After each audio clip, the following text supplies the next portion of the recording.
sequence has started. 6, 5, 4, 3, 2, 1, 0. We have commit and we have liftoff at 2:13. The Saturn V building up to 7.6 million pounds of thrust, and it is clear that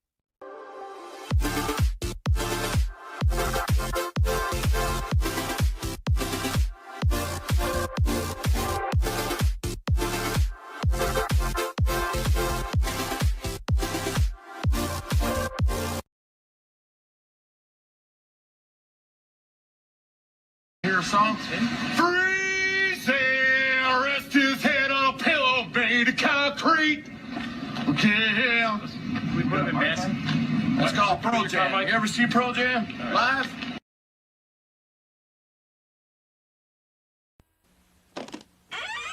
After these messages, we'll be right back.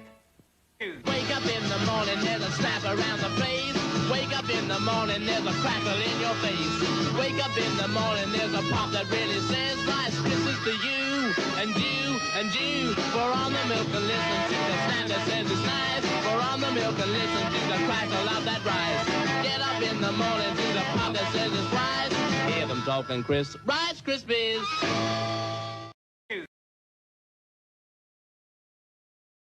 Stop hating Mondays. Be a professional and hate the whole week instead. Bruh. Oh, right! To call you stupid would be an insult to stupid people!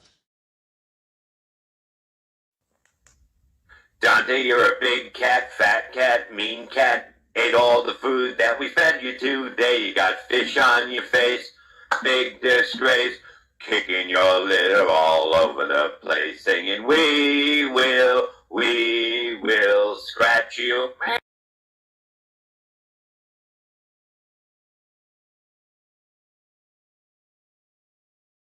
I want you to know that I've smoked pot.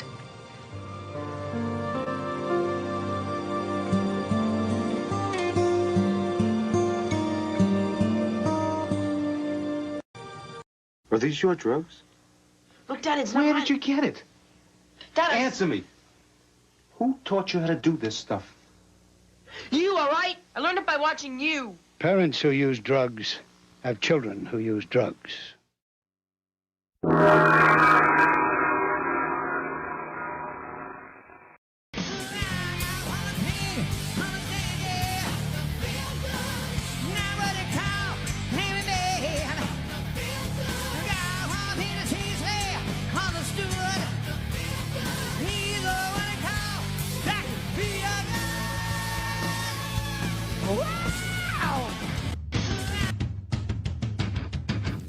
Do you feel that?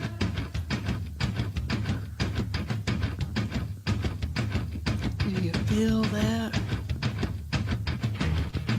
Oh, shit.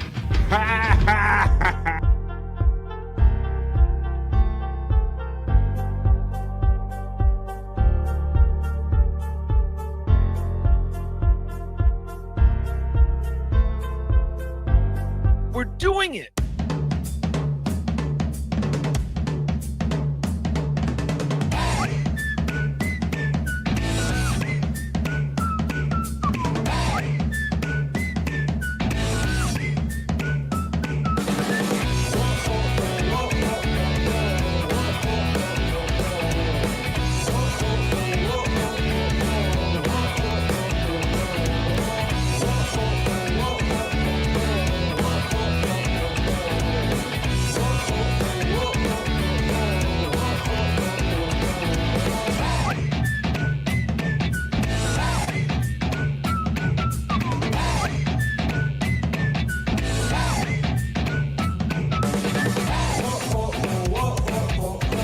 Good morning, good afternoon, and good evening. Hey everybody, I'm BF. We are live, and this is The Vibe Stream Show. Come on everybody, it's Friday. Get in here, The Vibe Stream Show 242. What's good in the Stream Show hood, everybody? Come on. Let's go, let's get the sounds going, and let's get the show going. How's everybody doing? That sound indicates that it is high noon where I'm coming to you from on the East Coast of the United States. This is BF Live, The Vibe. What are you doing for the next 3 hours, folks? You want to hang out? It's Friday, February 7th, as a matter of fact. It's the end of the week, end of the first kind of official week of work in February. What's good, we're heading into Super Bowl weekend, so I don't know how many of us are real big Super Bowl fans or affected by that, but it is kind of big, such a natural holiday that it does seem to be, even if you're not the biggest football fans, you normally end up getting invited to a party or something like that. So we'll talk about that heading into the weekend. We'll do the BF Live not so serious news. We'll do the miserable news history moment. I got some bikini news. I got some Terry Nee knowledge break. We're going to do Soulful Horoscope Readings. We're going to have 3 hours of fun. So let's do it, everybody. It is Friday, so let's frame that. You know what? We can't wait for tonight to start the weekend, right? It's high noon where I'm coming to you from. So what do? We are making the weekends longer than the weeks. Yes. And we'll do it again because They know why. Why? Friday! Woo! It's Friday. We're having it. We're here. We're doing it. And I got a bro backstage. I'm always happy to have him. He hasn't been with us for a while, but he's back here for a Friday. He's the bro you know. He's my friend. He's yours. He is the prop master, Scott Fitzpatrick. Come on, Scott. Oh, and you're muted. You're pulling a Bob Levy. What the? Come on, man. See, it's been a week since you've been on the show. There you go.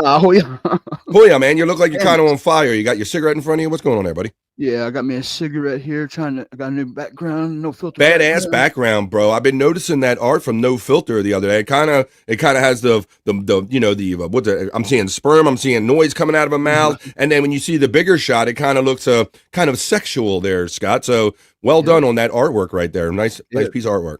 They got the shirts to go with it, all the merch and shit, all that stuff. There you go. That's what goes on with No Filter. So how have you been, man? I know you have you been doing your No Filter on the regular? Yeah, I mean, I missed a couple, but I'm back at it. I kind of took a week off, I guess it was there for a minute, and ain't doing so much walking. It's too cold. So I've been experimenting on a lot. I've been experimenting a lot with the editing, getting a little bit better at that, and going in. I have noticed some of your stuff. Mm-hmm. Going in our past, like the old Levy Lands and stuff, and I see times when you've made comments or Bobby Nick before we even knew each other. Or some of the chatters that still go by the same name is a head trip watching everybody what they said 3 years ago. Yeah. Well, now we're starting to build up a library, if you will, Scott. So yeah, you've been putting some of that stuff in our private chats and on. So yeah, I've been I was wondering what was motivating that, but yeah, when you really think about it, we have done some kind of cool, heady stuff, hanging out with Bob and friends, and have a lot of fun, man, in the past already. Yep. Already. This is the thing. I love doing this, man. It keeps on giving. Yeah, it's been fun, man. It's been great fun. Like I said, you're going to have to kick me off this ride, and we're going to hang out with the people for the next 3 hours, bro. So I know you're normally here for most of it, so I'm glad you can be here today, man. That's cool. Cool, man. I'm glad to be here. Cool. Awesome, man. It's been like a week or so. Bobby Nick, he's not here yet, but I know he always keeps the late hours doing shows and stuff. I think he was doing his thing last night. Yeah, I haven't heard from him today, but every day this week he tried to wake me up. Well, you know what? I think we spoke him into existence because he's my friend. He's your friend. He's backstage. He's here now. He's from the Great White North. He's Bobby Nick. Come on. Hey, motherfuckers. Hey. We speak your name and you arrive. How you doing, man? What's up? Not too bad. Yeah. All right. I'm enjoying that new No Filter art that Scott's been rocking. I see you guys got some new No Filter art going on over there on that show. Yeah. You know what, my friend? Yeah, yes, buddy. We had to fucking switch StreamYards for No Filter. What happened? What happened? Well, the other one was fucking. Every time you would full screen somebody, it would freeze. It would freeze the stream. Whoa. It would freeze the StreamYard. It would freeze the stream for like 2 minutes. A bad version, yeah. Yeah, couldn't screen share anything or present. Oh, shit. You know. Weird. That's weird. It was broken. Very strange. You broke it. Wow, you broke it. You guys have never stopped podcasting over there. And speaking of that, Bobby Nick, I noticed that you kind of gave me the Irish goodbye, not so coincidentally, right before we did Juicy Man Meat yesterday, buddy. You kind of gave me the Irish goodbye. I'm gonna tell you about that.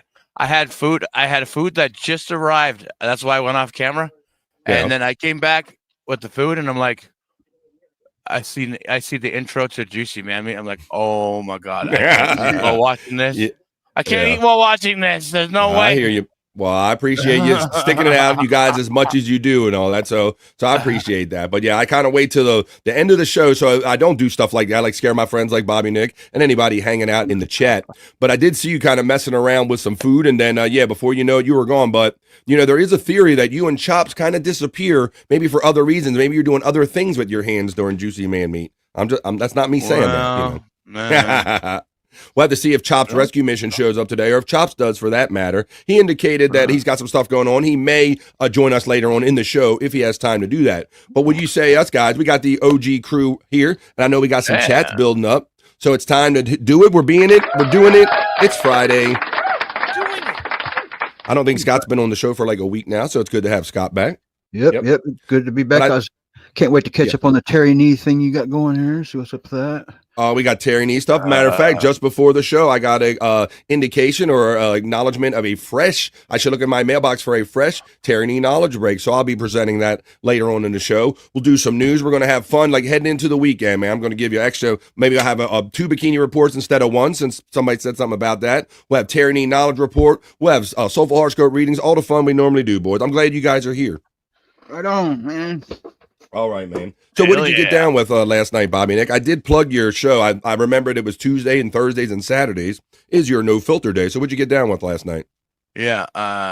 Last night, we were in the new StreamYard, and show went pretty good. But for some reason, Bobby disappeared, and then Scott disappeared, like just a little bit after that. So I don't know. I was so tired, man. I think they might have. No, I think they might have went off and had sex or something. Oh yeah, well they have been friends for a long time. So what they do on their off-screen time, I guess, is always going to be their business. But yeah, speaking of Bobby, I know that unfortunately, Scott, he's your Kansas City boy. He's your best friend, and his team's going to Super Bowl. I bet he's been hard to deal with last couple of weeks. He has, and what can I say? It's hard to find something to say. You can't say nothing when they're going back, possibly going for a 3-peat. So that's what we're kind of heading into the weekend. And are you going to, I'll definitely put the game on the TV just for background noise as I'm walking in for spectacle and all. But, I'm not overly interested in it, Scott. What about you, buddy? Just going to not even bother or what? I'll watch it unless it looks like it's going to be a landslide or a total bad game. Like a blowout. On Kansas City side. Right, if they start mopping on the Eagles right away, yeah. Yeah, but if the Eagles mop on them, I'll stick around. That'll keep the ratings up. It certainly will. Well, it's going to be fun to see if the Eagles can kind of do it or whatever. People be rooting for, people rooting against the Chiefs. But Scott, what I thought was funny while you were gone is that I did some stories about Roger Goodell actually had to face questions from the media because it's so obvious to such a large group of people that there might be some bias in the refereeing that he actually had to answer a question about it, buddy. How about that? Oh, really? Yeah, this isn't just about like people like, a Denver fan or something being upset. This is like the entirety of the league, and the press asked him the question. Yeah, everybody's noticing, huh? Everybody's noticing. Well, let's see who's noticing. Let's see what's up in the chat and see who's noticing that you are back. And let's see who we can notice is here, because it's time, guys. Let's have 3 hours of fun. I'm going to grab my glasses. I'm going to go to my elements. I'm going to run the opening chat family check-in for the stream show today on Friday, February 7th. The show is 2:42. This is the opening chat family check-in. Let me know if you're up to. Whether you just got a minute while you're having some lunch, you're having a cheeseburger, you're having a ham sandwich, peanut butter and jelly, let me know. This is the opening chat family check-in for Friday, folks. Let's go. Talk amongst yourselves.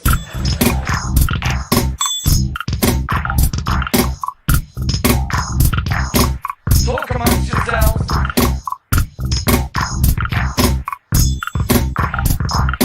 Talk amongst yourselves.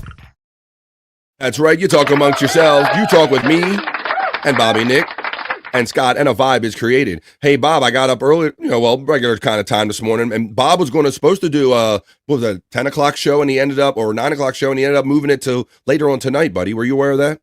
Oh, no, I wasn't aware of that. What time is he doing it now? Huh? What time is he going to do it tonight?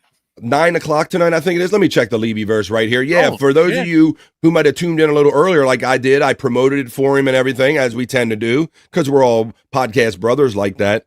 The screen right here, and I'll make sure I get the good information for you.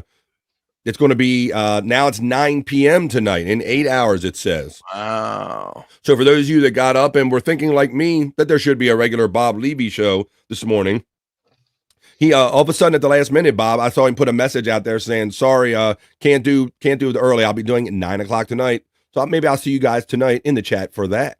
There you go. This is the busy all of a sudden. Say that again, my bad. What? Must have got busy all of a sudden. Yeah, it was kind of that's not a normal move. That's something we've seen out of Bob before. So, like I said, we're gonna continue to have fun tonight. And I know that Perry is coming on at 10 Pacific 1, but he'll be late and gay. So hang out with me as we do the opening chat family check-in.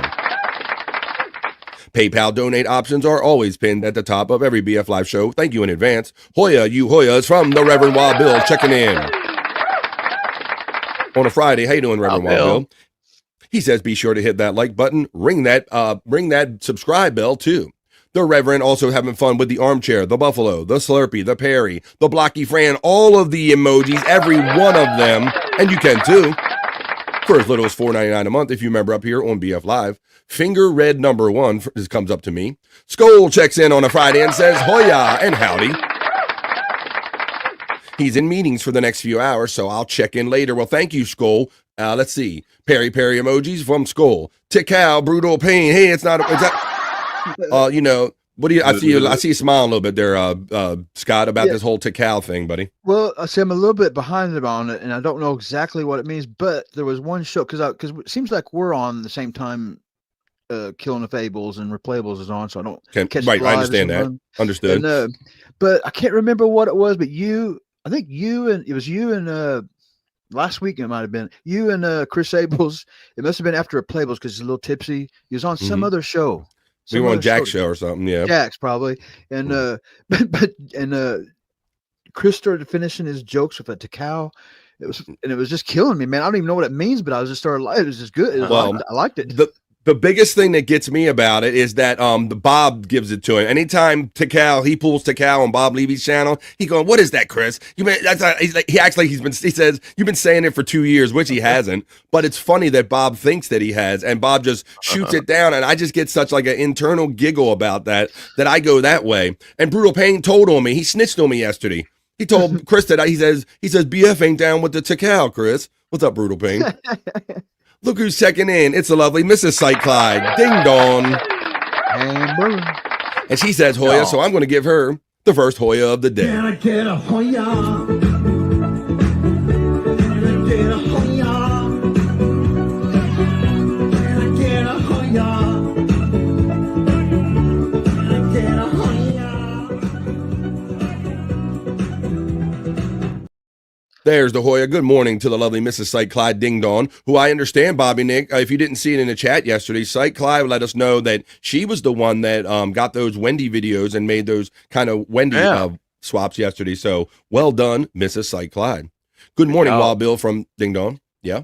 Let's see. Hoya Dawn from Brutal Pain. Tikal Brutal from Ding Dong. Hoya Chat Family from Testicle Tigers checking in, guys. What's up, TT? How you doing, Testicle Tiger? No matter what time of the day or night it is, LJ Lowe checks in and says, good evening. How you doing, LJ Lowe? Hoya and Skoll Ding Dong. Brutal Pain gives the shout-out love to Testicle Tiger. Our boy Chelino checks in and says, hey, Bobby, what's up? Hi-ho, Chelino. How you doing on this Friday, buddy? Testicle Tiger gets the shout-out love from Ding Dong. Brutal Pain gets the bones up from Testicle Tiger. Ding Dong gets the love from Testicle Tiger. Terry Nee says, I learned it by watching BF Live. Well, that's a good thing, Terry Nee. And you're going to learn. You're going to learn what Terry Nee has to teach us later on in the Terry Nee Knowledge Break. Good morning, Terry. Scott Fitzpatrick, our bro, back says, Wild Bill, Testicle, Brutal Pain, Ding Dong, Chelino, Skoll, LJ Lowe, and Terry Nee gets all the love. And Tiger says, Scott! Brutal Pain. Brutal Pain says Tikal to Scott and Terry. Terry Nee gives you the shout out as well. Scott! Let's see. Pain getting the love from Terry Nee. Tikal BF from Brutal Pain. I'm not sure that's going to be a thing here, you guys. No matter. What's up? It's Cyke Clyde checking in. I don't know. You guys keep trying to make it a thing. I'm kind of in Bob Levy's camp. Super Boar weekend, says Terry Nee. But will you not be at least a little intrigued? What are you going to do instead, Terry Nee? Hey, let us know in the chat, buddy. Cyke Fam from Testicle Tiger. Brutal Pain shouts out Cyke with the bones up. Testicle Tiger says, thank fucking God it's Friday. Is that how it goes? Thank fucking God it's Friday. We are making the weekends longer than the weeks, and we'll do it again because it's Friday!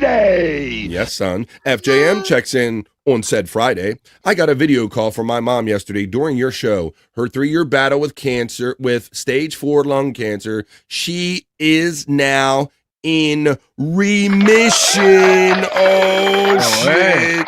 It's a celebration. Yeah, fuck yeah, FJM. Great news, man. Thank you. Excellent. Fucking A, man. Reenie X checks in and says, hi, all. That's happy news, FJM. Ain't that great, Reenie? That's amazing, Jim. So happy for her and your family. Brutal Pain says, that's great, FJM. Just a guess checks in 15, but you're number 1. Not the Bees checks in and says, good morning to the demons. Hey, what's up, Not the Bees? Good morning, Bees, from Testicle Tiger. Testicle Tiger, good morning from Not the Bees. Bees gets a shout out love from Brutal Pain. What up, Bobby Nick, from Testicle Tiger? Hey, TT, how's it going? Brutal Pain gets the shout out love from Not the Bees. FJM says, thank you. She's one strong German lady. I like that. Isn't it funny how they're cut like that? I see nothing. I know nothing. I know she's a badass. Bob, and Scott, says Terry Nee, acknowledging the lineup today. Happy birthday, Terry Nee. Oh, that's right. Thank you, Bobby Nick. I didn't want to overlook that. Happy birthday to you. Happy birthday to you. Happy birthday, Terry Nee. Happy birthday to you. Aha. Y'all recognize who that is. Oh, look, he's got the horn, the prop master on time with the horn. That's the lovely Stormy singing that, lest anyone did not know that. Oh, really? I remember that. Didn't know Yes. that. That's your daughter. Yeah. I think last year for Terry's birthday, Stormy made that. So I had that. Thank God I didn't say something like, oh yeah, like something about it. Yeah, that's how much you liked it or not. Yeah, that would have been good. Bobby Nix likes it more than anyone else. Oh, she's talking about the juicy man meat that you ran away from. Not true. I think he wanted to have his undivided attention on a Testicle Tiger. You know, when you do these shows, you get distracted, but when you're by yourself with your, let's see. B, thanks for remembering, says Terry Nee. All the bots are running for all of our friends, like Sack Squatch, 100 Proof Podcasting, Bobby Nick, Scott, Durkee Threads. They're all running in there. Spacey 75. Let's see. There goes the avocado emojis going up from Terry Nee. Hey, chat family. Just dropped in to say hi from Tiffany, Washington. Scott and Bobby, sexy time. Oh, when you got off the air yesterday? That's what Bobby Nick was kind of implying. I was just sleepy. Hey, Tiffany Washington, good morning from Not the Bees. Hoya Tiff from Brutal Pain. Look who's checking in, guys. It is Friday afternoon. As she checks in, I will let you know that Stacy checks in and says, I love that phrase, juicy man meat is just a regular thing coming out of BF's mouth. What have I got myself into? See? Eat my cherry pie.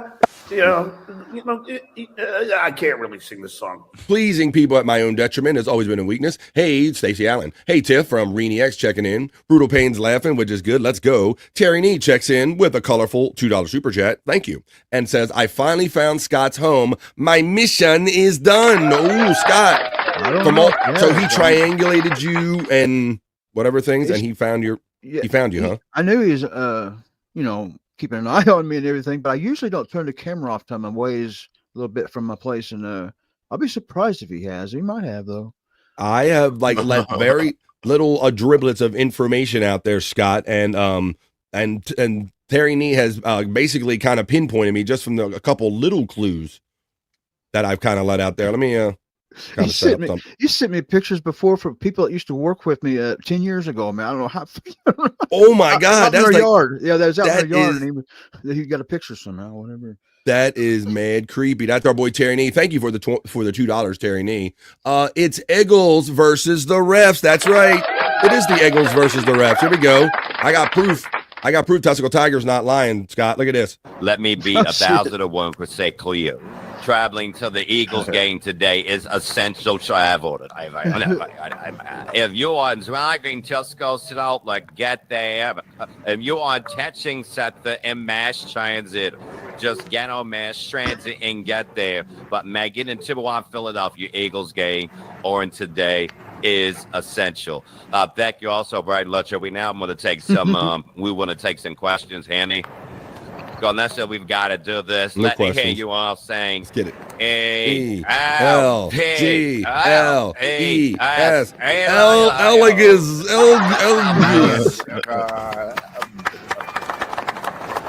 There you go. Of course, that's a Cyke Labs.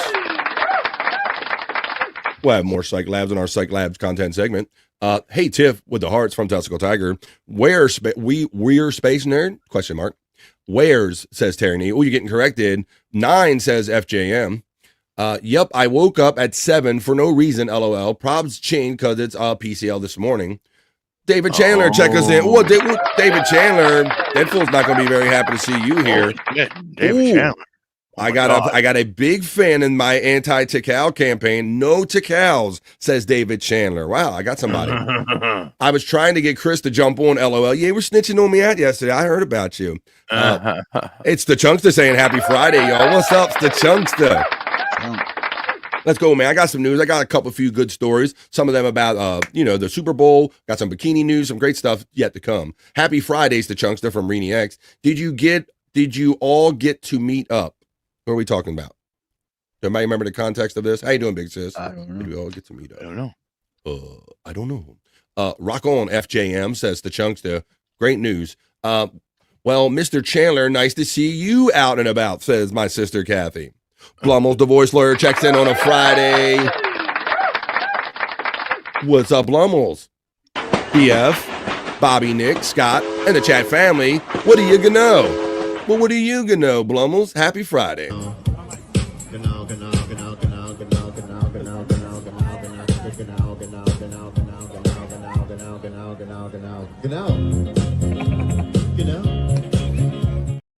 What are you gonna know? Let's see.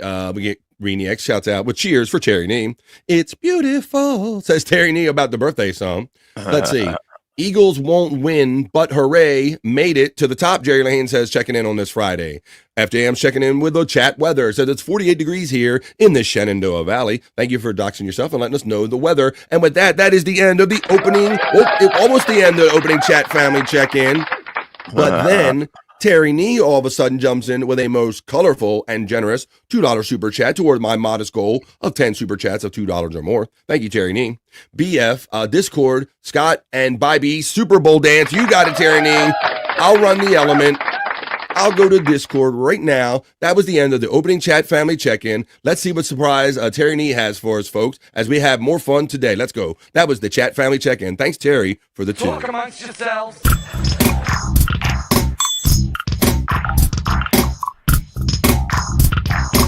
Talk amongst yourselves.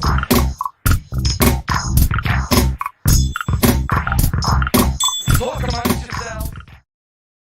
That's right. You're going to talk amongst yourselves. I see more colors coming in as I'm trying to download that video. Let's see. It's got the day's date. I'm going to put a little description on that. Let's see. You know, BF. What's up, buddy? I think you just tell me what to. Is it Takao? Is that just a tagline at the end of a random thing, or has it got a story about what is it? It was. I think the origin is from a Wu-Tang Clan song. I think it's a Method Man line about weed. It has to do with weed and stuff. So let me see. Let's see. I thought it was like hamburger. It's like I said, it's just something Chris extracted. Because he's tragically white. That's all it is. Let me see. I don't know why I thought it was so funny that he's doing it. I was trying to buy you time. So look, all of this shit is funny, man. I just can't get over why I think that Bob poking at Chris is funnier than the actual Takao, man. For whatever reason, that's funnier to me. So let me go to this video file that Terry Nee just sent me. I'll go into my elements where I just put it. BF Live elements. And then what do we call that? We got 2025 on it. So let's do 2025. Here we go. And he says, this is Bybee. This is Bybee and Scott Super Bowl dance from Terry Nee. Jesus. Oh my God. I'm not sure he did any much face swapping on this, Scott. There you go. That's Terry Nee. Uh-oh, is he in the chat, or are we just talking about him? Talking about my dude. Chris fucking Abel? Oh, let me see. Uh-oh.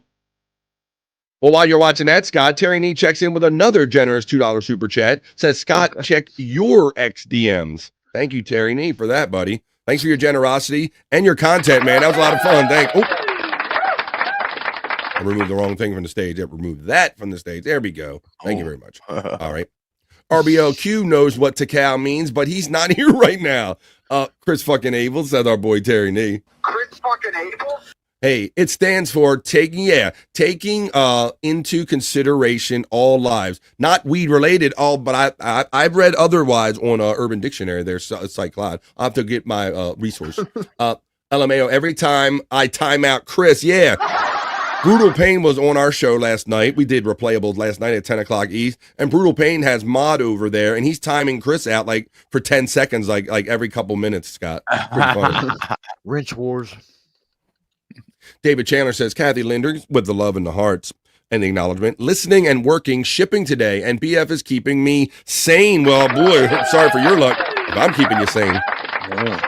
That gives you perspective. Breaking news, Scott. We got Scott breaking news right here. All right, well, I'm glad you enjoyed that video. Thanks, Terry Nee, not only, like I said, for the content, but your generous super chats, buddy, multiple. The only thing I agree on David Chandler with is no to cows. There you go. Ooh, Deadpool's here. Now Deadpool, see? Oh, I got the best guys behind me in the no to cow army. Here we go.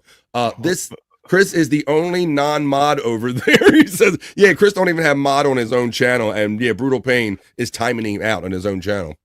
Say good morning, my dude, from Not the Bees. And Not the Bees gets the love right back. Well, that was a great break. Thank you, Terry Nee, for that in between the news. But it is time to get to it. Let me pull up my stories. I got a few of them for you. It's about a couple different subjects. I hope you're going to like them. We're going to have fun talking about them all. It is time for the BF Live Other News, the Vibe Other News, or the Not So Serious News. Let's do that. Let's go.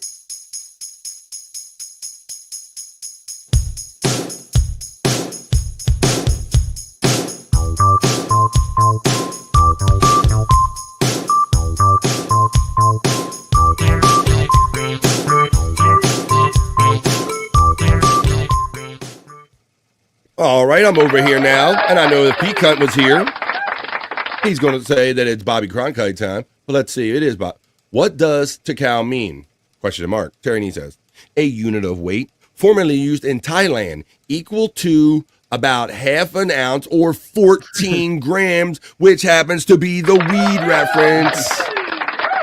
Because 14 grams is half an ounce, Scott, right? Don't we know that? It is. Bam! There you go. It all comes together. That's a more you know from Terry Nee. 14 grams. That's a key number, isn't it, Scott? When I see 3.5, 7, 14. I do. That's weed math right there, buddy, right? 7 grams. That's weed math right there. In grams. That's the only metric system I know, buddy. I can't measure. I don't measure other shit in no grams or nothing, but you tell me what 3.5 and 7 is and 14. I got that shit down, man. Put that on the test.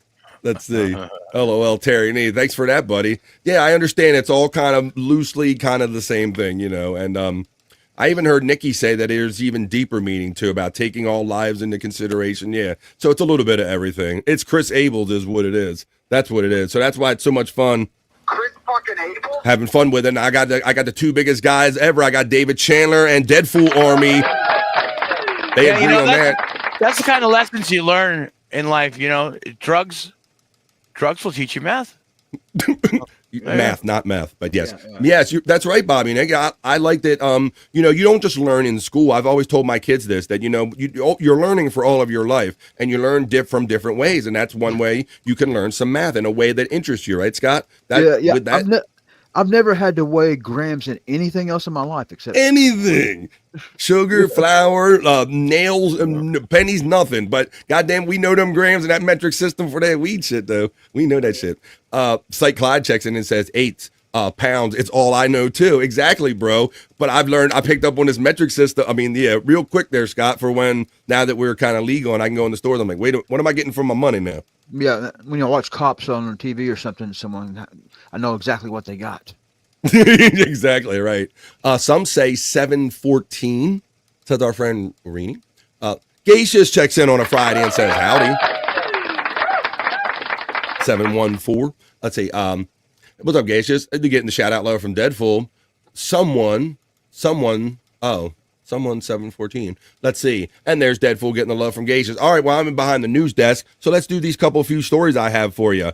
I think these stories have been popping up left and right, Scott, in the news. I don't know if you're an egg guy, but because of a recent bird flu, they had to get rid of a big amount of chickens. And due to that, there's been an egg shortage. And so eggs are becoming quite pricey at the stores. I paid like $7 something for 1 dozen eggs the other day at my store, Scott. Yeah, same way here, man. Yeah, Bobby Nick. Do you remember what you're paying for a dozen eggs currently or recently? Honestly, I haven't bought any eggs in quite a bit. But you know it ain't that, huh? Better eat them shells too. It's fucking expensive. It's expensive here too, yeah. Wow. Well, check it out. They're becoming like gold, so much so that the heist of 100,000 eggs in Pennsylvania becomes a whodunit that police have yet to crack. Get it? They didn't crack it. Let's see. Look at it on this shelf right here, Scott. They're depicting them as $6.39 a dozen. I just paid $7 something last week. So, an egg's going to be worth more than a golden egg. Well, check this out. This is in the Pennsylvania area. It says Atrim Township, Pennsylvania. The heist of 100,000 eggs from the back of a trailer in Pennsylvania has become a whodunit that police have yet to crack. 4 days after the theft that law enforcement say could be tied to the sky-high cost of eggs, no leads have come in. Trooper First Class Megan Fraser, a spokesperson for the Pennsylvania State Police, said on Wednesday. Yeah, this is it almost has like a mob vibe to it, Scott. Like when something becomes valuable, they go out and steal the tractor trailer that has the valuable shit in it, right? Yep. See? Spurgs, well, Terry Nee says, must be Terry Nee, says Cyke Clyde, and Terry Nee assures us that it wasn't him. It wasn't me. Could be Mama. Oh, he's got an egg fetish. Uh-oh. Tits McGee, Mama Nick follows me, says, Hoya, Mama Nick, and Papa Fritz, and BF. Happy Friday. We are going to get chickens in the spring. Very nice. Right on. Well, buck. And Cyke says, since it's in the Pennsylvania area, it must be Terry Nee, but he's defensively saying, it wasn't me. It wasn't me. Maybe it was Spurg Snake checking and saying it was a food heist. What's up, Spurg Snake? Oh, it was Bob for Jeaner and her deviled eggs because he don't like them. He was trying to make sure they don't make it to the house, right, or to the store. It's a pretty good theory, I think. Let's see. Testicle Tiger says, eggs are so expensive. I'm only buying 6 at a time right now.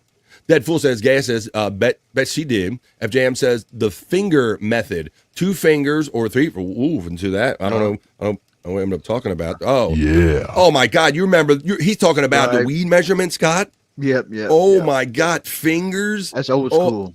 Hey, let's get into lids and fingers. We're getting into weed measurement talk here. Lids and fingers. Wow, fingers, bro. Check that out. You're pulling out the old ones. All right, but let's continue with this story. It says, we're relying on leads from people from the community. So we're hoping that somebody knows something and they'll call us and give us some tips, she said.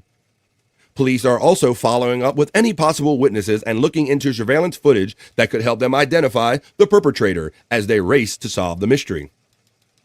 In my career, I've never heard of 100,000 eggs being stolen. This is definitely unique, said Fraser, who has a dozen years on the job. The bird flu is forcing farmers to slaughter millions of chickens a month, pushing U.S. egg prices to more than double their cost in the summer of 2023, and it appears there may be no relief in sight with Easter approaching. The average price per dozen eggs nationwide hit $4.15 in December. That is not quite as high as the $4.82 record set 2 years ago, but the Agriculture Department predicts egg prices are going to soar another 20% this year. So I think it says that these eggs were stolen from a trailer.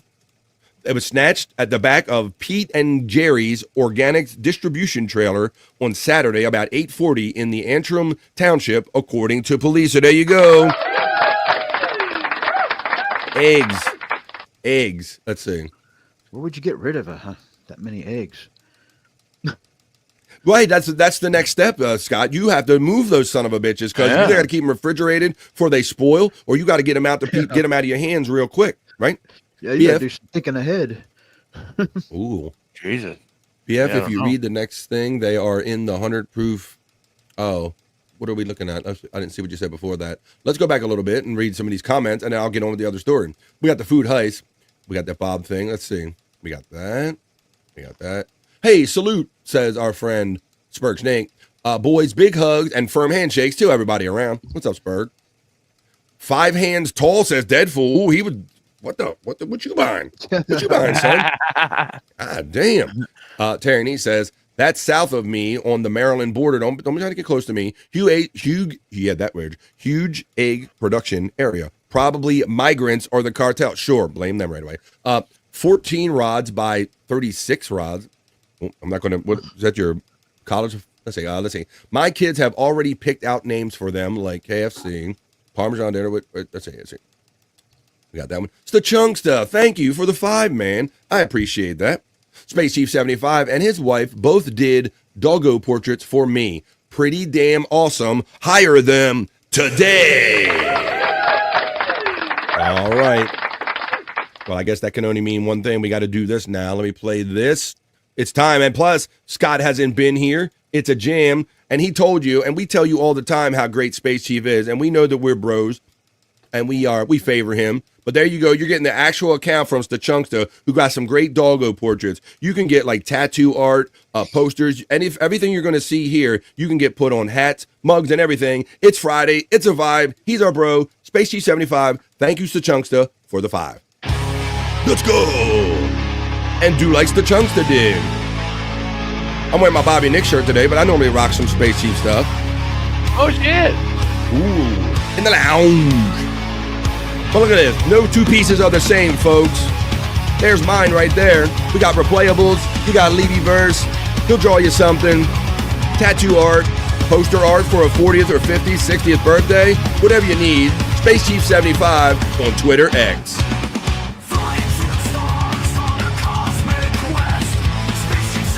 Oh, let me get to that. I know Scott likes to jam on this. Let me put him up. There he is. The prop master's back. This is his. Ooh, he's got the shark. Ooh, he's got the shark. He's playing electric shark.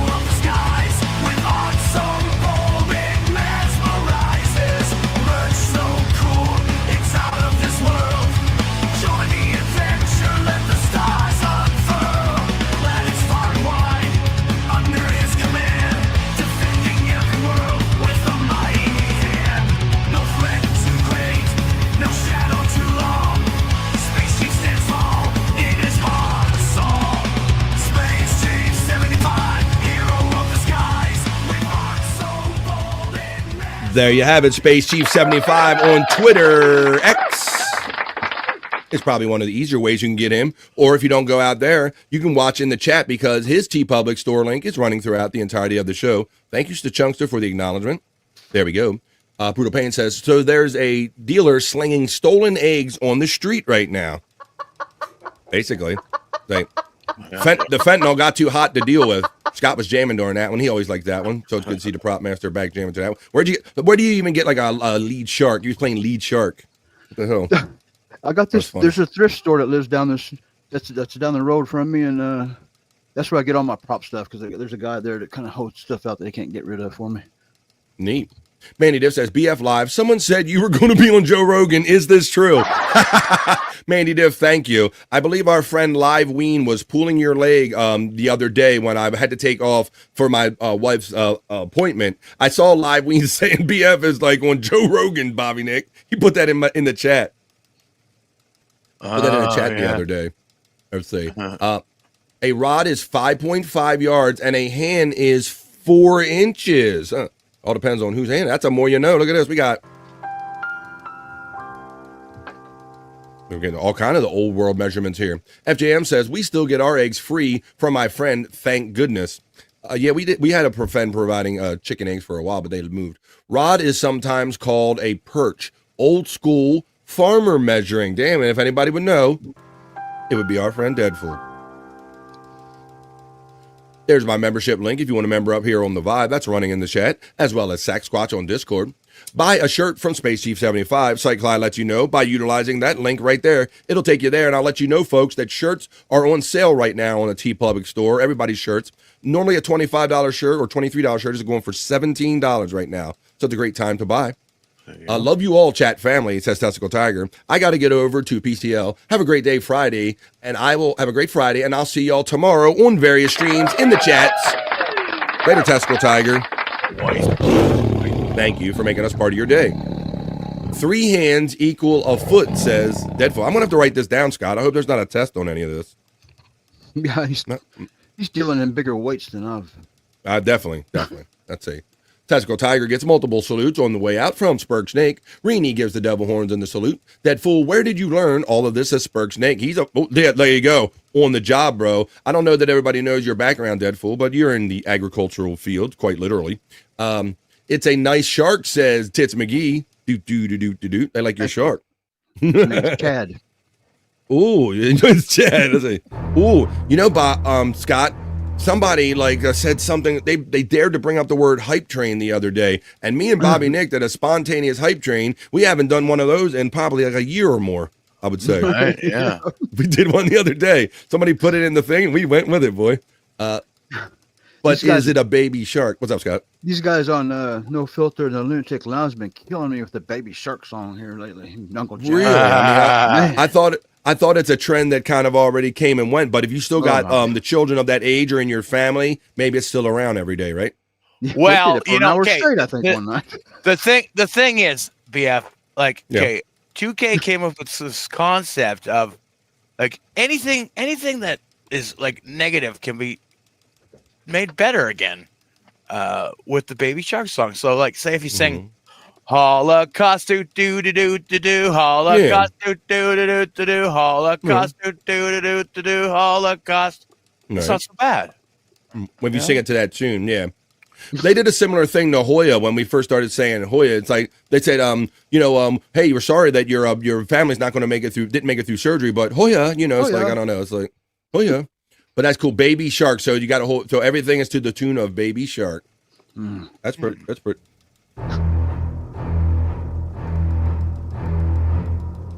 I was so excited for you. I'm very gullible. That's all right.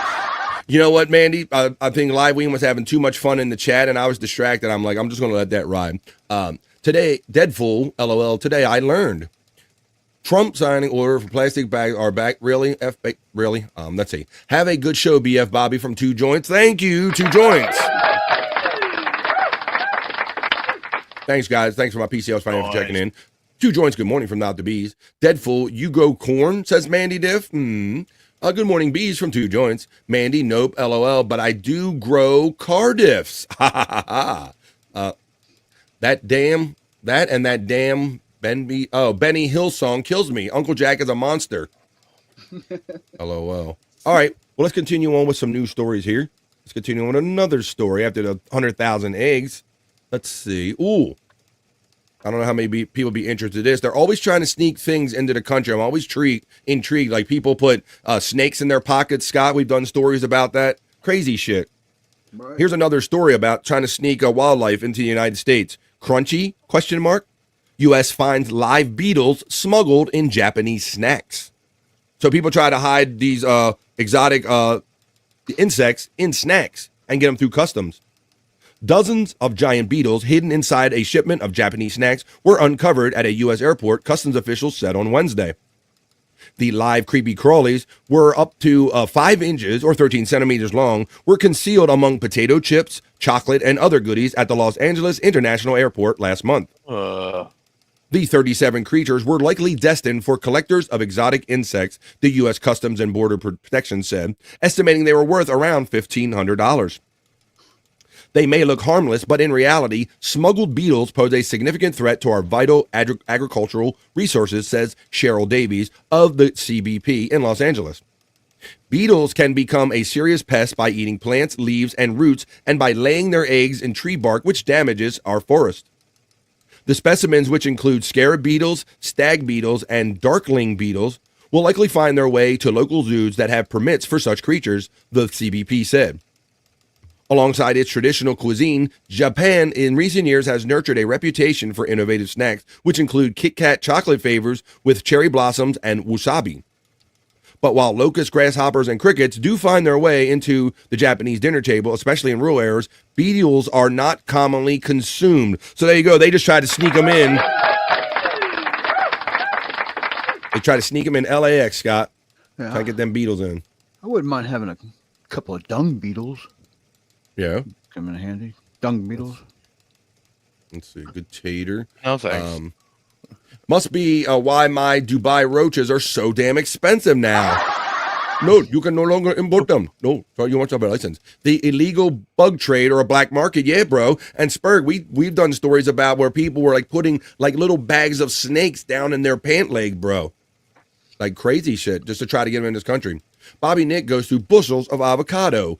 He lie, says Terry Nee. Not true. Not true. And crunchy being the keyword that Tits McGee reflects on as we continue on with another story in the BF Live Other News. I have done reports about this, about Bill Belichick, who the famous multiple Super Bowl winning championship coach of the New England Patriots, formerly, and now he's moved on to North Carolina. He has his 24-year-old girlfriend, Scott and Bobby Nick. I think I brought it up here on this show, right? Well, yeah, I think so.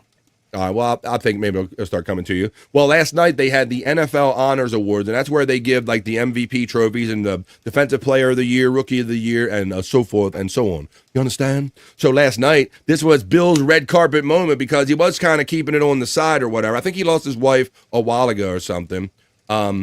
Cheater, I think maybe you mean in Super Bowl, not in his family. I think maybe Super Bowl. But check. Oh. If I'm sneaking anything into the country, it would be an alligator for sure. Good luck putting that in your pants, Sundance. All right. But yes, he made his red carpet debut last night. This was a big deal with his 24-year-old girlfriend who gets roasted by Snoop Dogg. So Snoop Dogg was the host last night, Scott, and he did not let this obvious thing go by about Bill rocking a 24-year-old. Right. Bill Belichick brought his 24-year-old girlfriend, Jordan Hudson, a relationship that has drawn no shortage of interest, to the NFL Honors on Thursday ahead of the Super Bowl. Look what she wore last night. Oh, man. Look at this eyeball. Look at this shit. I don't know. What do you think? Man, good for him, but I'd feel awkward. I mean, it don't really look right. All of the above. Yeah. Appearing in public is very much Belichick's interest these days as the head coach of North Carolina, where he has been on the recruiting trail since taking the job back in December. As such, he also brought some evidence of his success with the New England Patriots. There you go. So that's him on the red carpet. I'll actually show you. I'm going to show you the actual joke.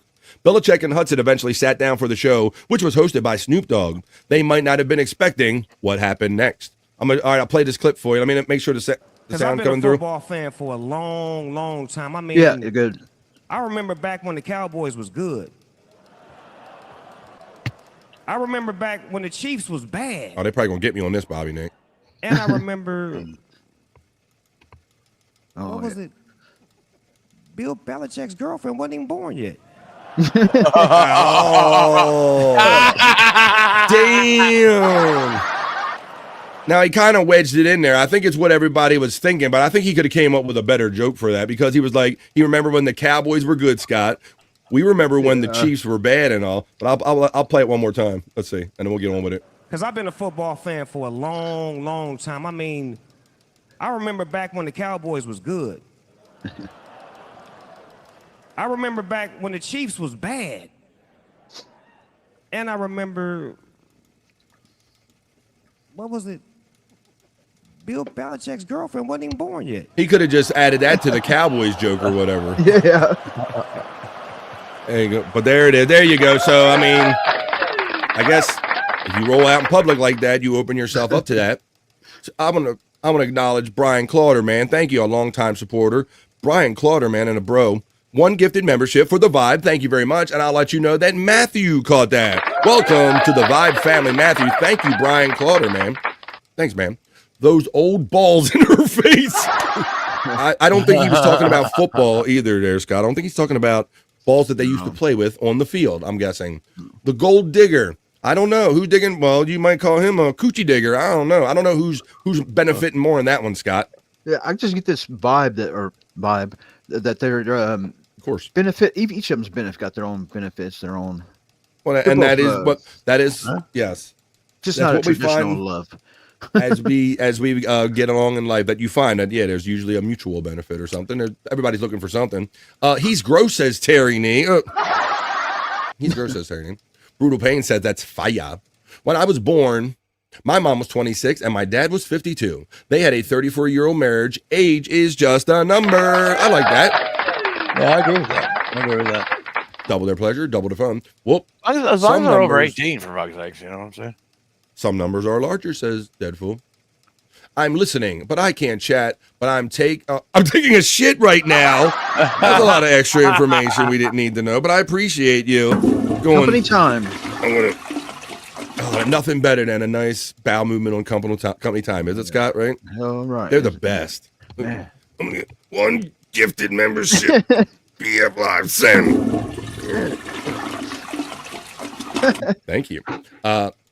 If you want it, you pay for it, says Just a Guess. That's right. Whether it be the booty, the fame, whatever it is, nobody rides for free.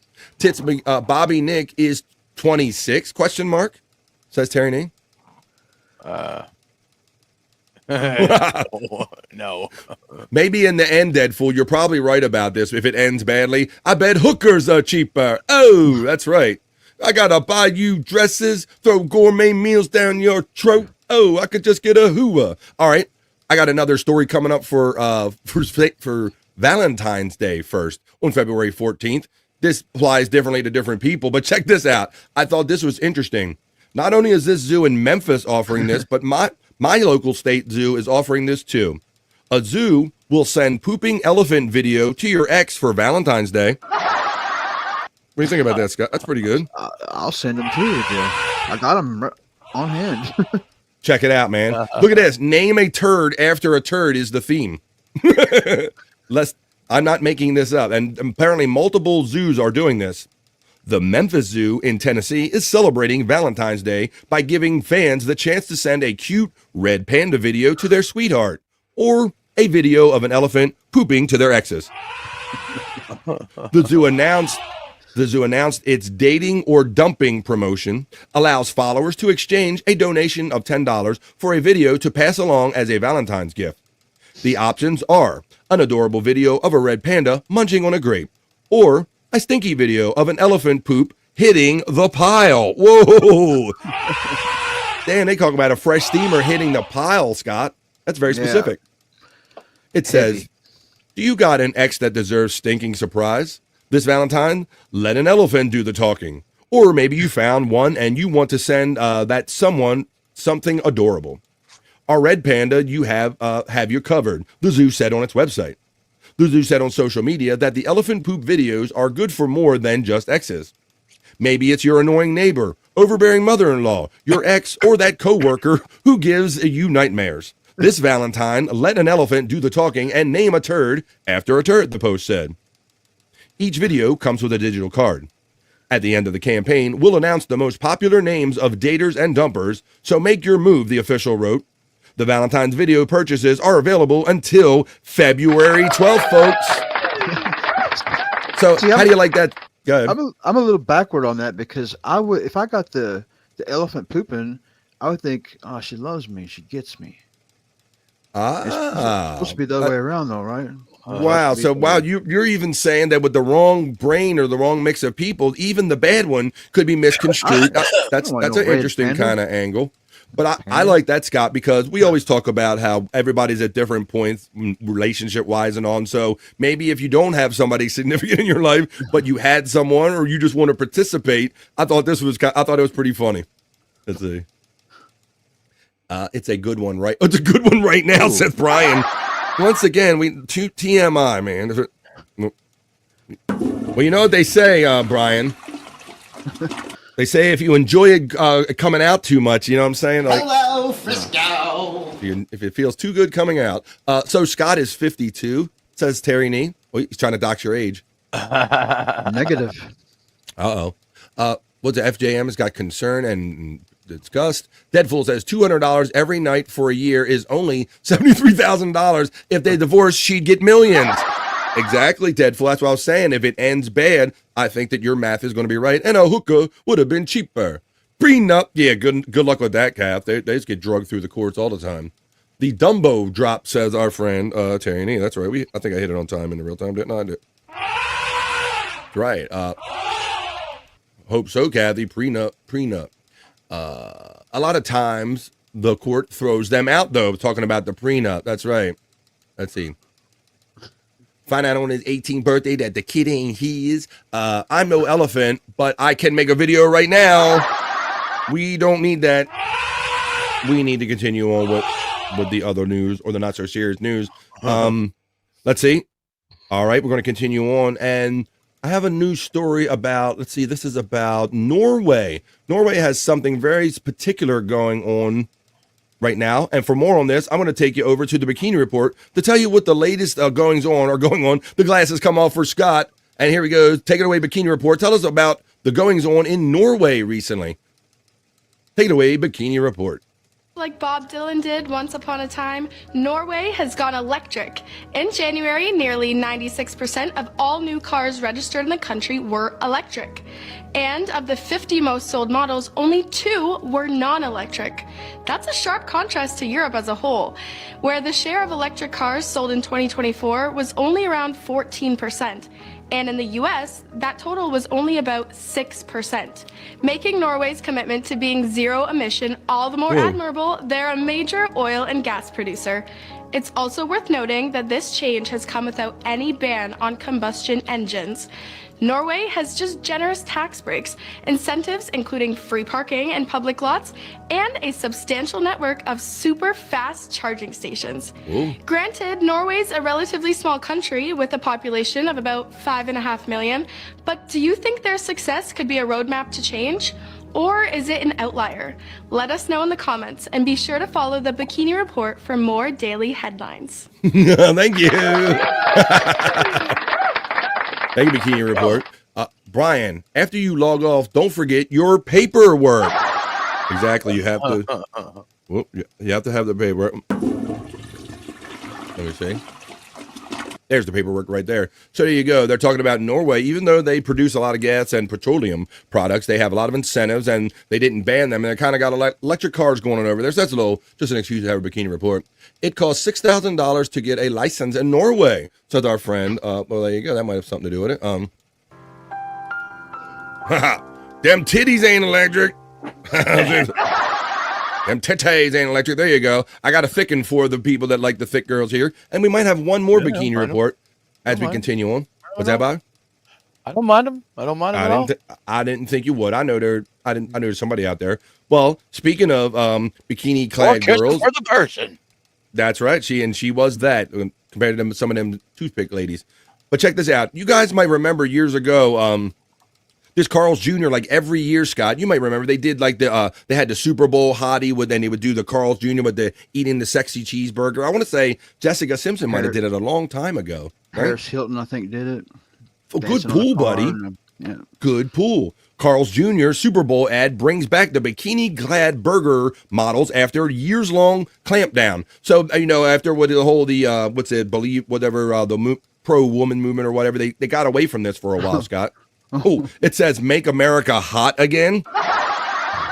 Carl's Jr., which ditched its sexualized commercials 8 years ago, is bringing back its bikini and burgers formula for the Super Bowl. TikTok influencer Alex Earl stars in the new commercial from Carl's Jr. promoting its new hangover burger for football fans needing a pick-me-up after the game day. Just what you need to cure that post-party bug, Earl says, dressed in a skimpy outfit as she parades through a car wash and takes a bite out of a super loaded breakfast burger. Ads starring writhing models including Paris Hilton, Kim Kardashian, were once the staple of the fast food franchise. Very good franchise. Very good pool there, Scott. Even if put out a press release in 2011 that said, we believe in putting hot models in our commercials because ugly ones don't sell burgers. Wow. Yeah. But in 2017, the chain ditched the ads, claiming that it wanted to tell the broader story of its offerings. Andrew Puzder, former CKE Restaurants chief executive, had defended the trademark commercials just months prior, as President Trump nominated him as the first-term labor secretary. I think that any grocery store you go into or drugstore, you're going to see on magazine covers things that are more revealing than you saw in many of our ads, this guy says. We saved the company with those ads, and we saved a lot of jobs. So I'm going to run it for you guys. They're bringing it back for the Super Bowl, but I'm going to premiere it for you right here now. This is the new, after 6 years off, Carl's is now going back to the sexy ads. Let's be real. Everyone's gonna be a hot mess after the big game. Been there. Done that. And I've got just what you need to cure that post-party bug. The Carl's Jr. Hangover Burger. Egg, double bacon. Yeah, you need that double bacon. Charbroiled beef, hash. And it also says it's free. Carl's Jr. free Hangover Burger Day, February 10th, all day. If you go in the app, get the app, join the rewards, and get the burger. So check it out. Browns, cheese, and sauce. Just the way I like it.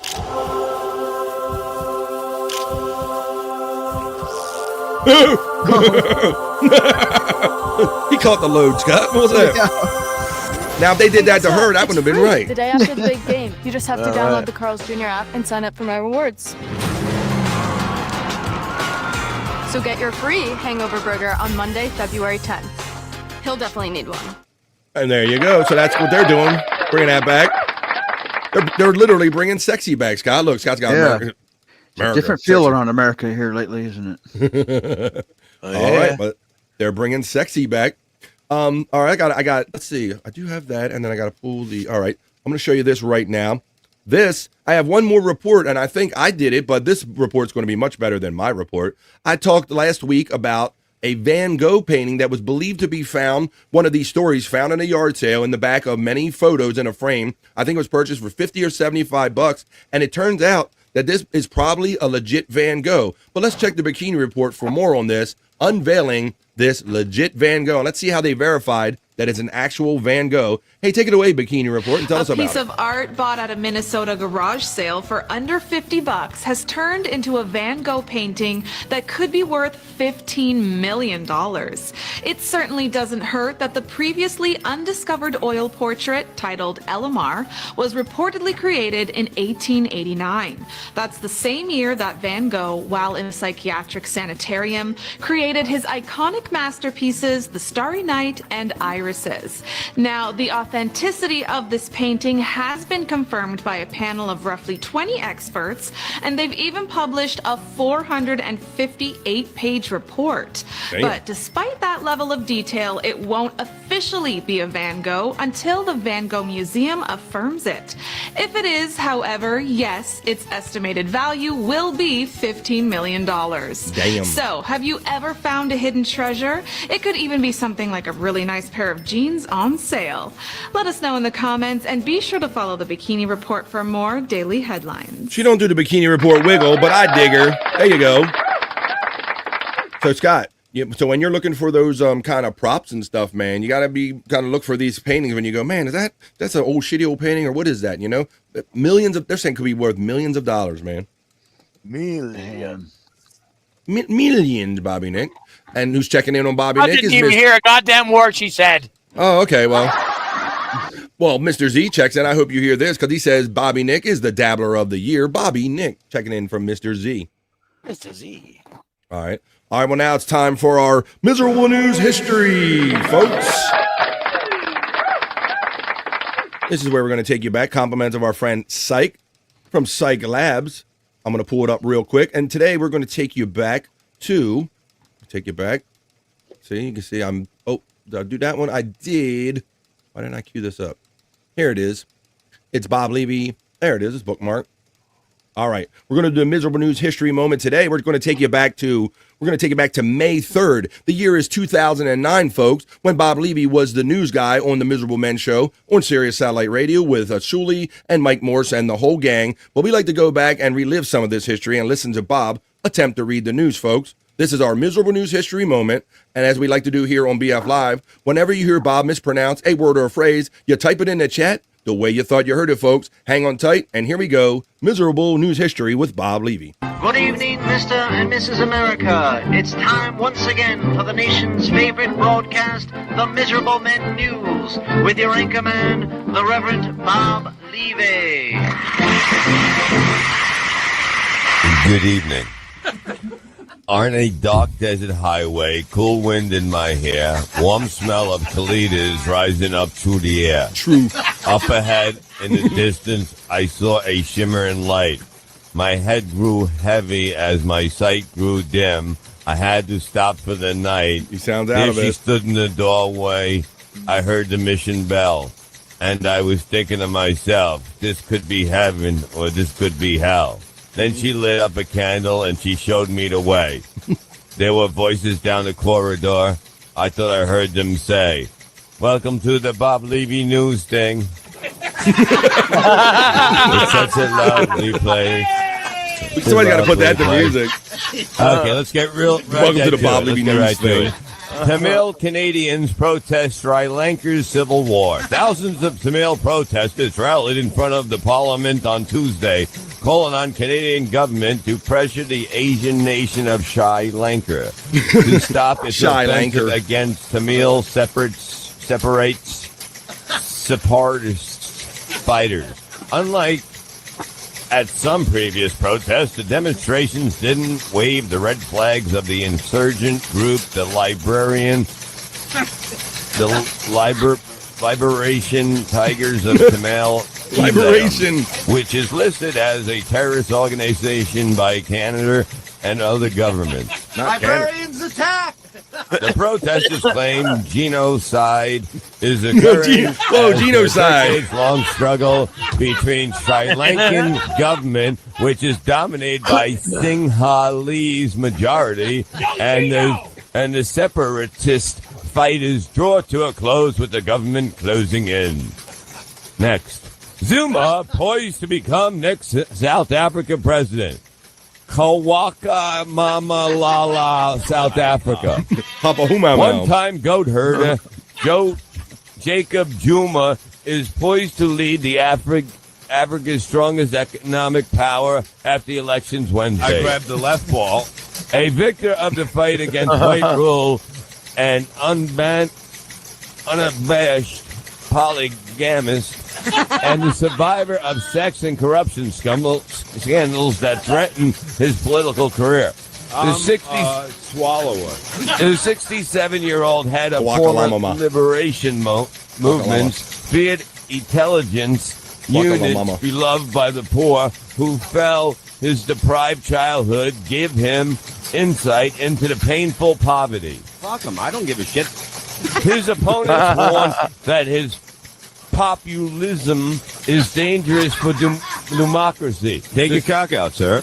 Despite the ANC's leftist roots, no loop. The secession of government had led since the end of. Oh, fuck, I can't get the fucking paper over. Apartheid in 1994 has broadly abided by free market principles. I'll blow you. Relations with the U.S. have been prickly at times, notably over the Iraq War, but the new government is likely to remain friendly. Thank you. That's the news. Abitted. Love it. Great job, Bob. Thank you. Great job. Populism. Potade.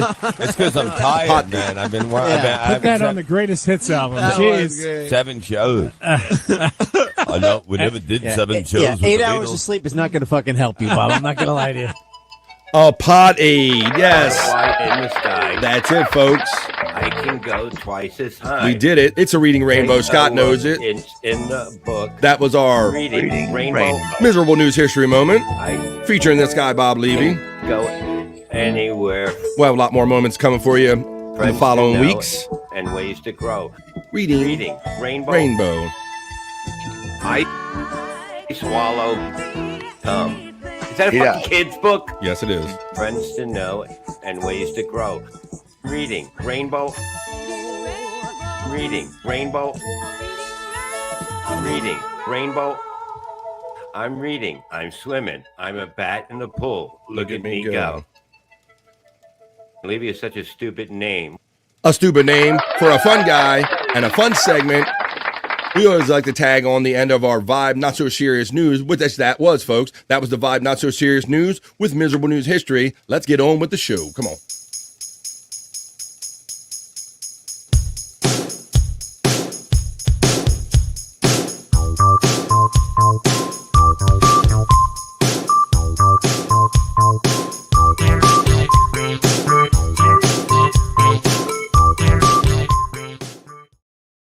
At 18 minutes after the hour of 1 o'clock, on the East Coast of the United States. We're 18 minutes into hour number 2 of 3 hours of live fun. I hope you guys are having today on a Friday. It's Friday. We're having it. We're doing it. How about if we do this, guys? I'll say we can check the National Day calendar. That'll get us close to halfway through the show when we traditionally do the piss break, kind of right on time. And then when we come back from that, we'll do Cyke Labs, we'll do Soulful Horoscope Readings, and a lot more fun stuff.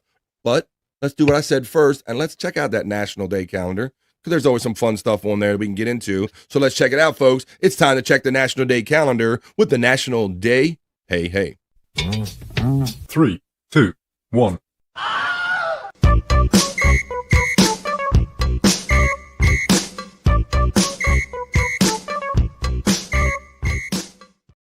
Yeah. It's a National Day calendar check. So let's check it out for today.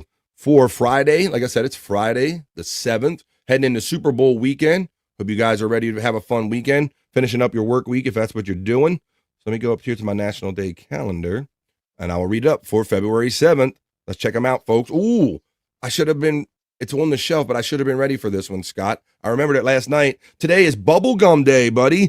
You know that's one of my days. Yep. It's National Bubblegum. Yes. How about National? You told one of the most off-putting stories, I think, about bubblegum when you recycling it. I did. I don't know if I could pull that up on the quick or not, but I did. I came across that the other day. Let's see. I do gross shit, but that's pretty. Let's see if it comes up. That's a commercial. Oh yeah, I have. I like my gum. Let me see. I had that the other day, Scott. I was going through some videos and I saw that. Let me try this too. It was in my short videos I was looking at. There it is. I got it, buddy. Let me see where it is. Let me see where I put it. It is in properties. It is in, where the fuck is that at?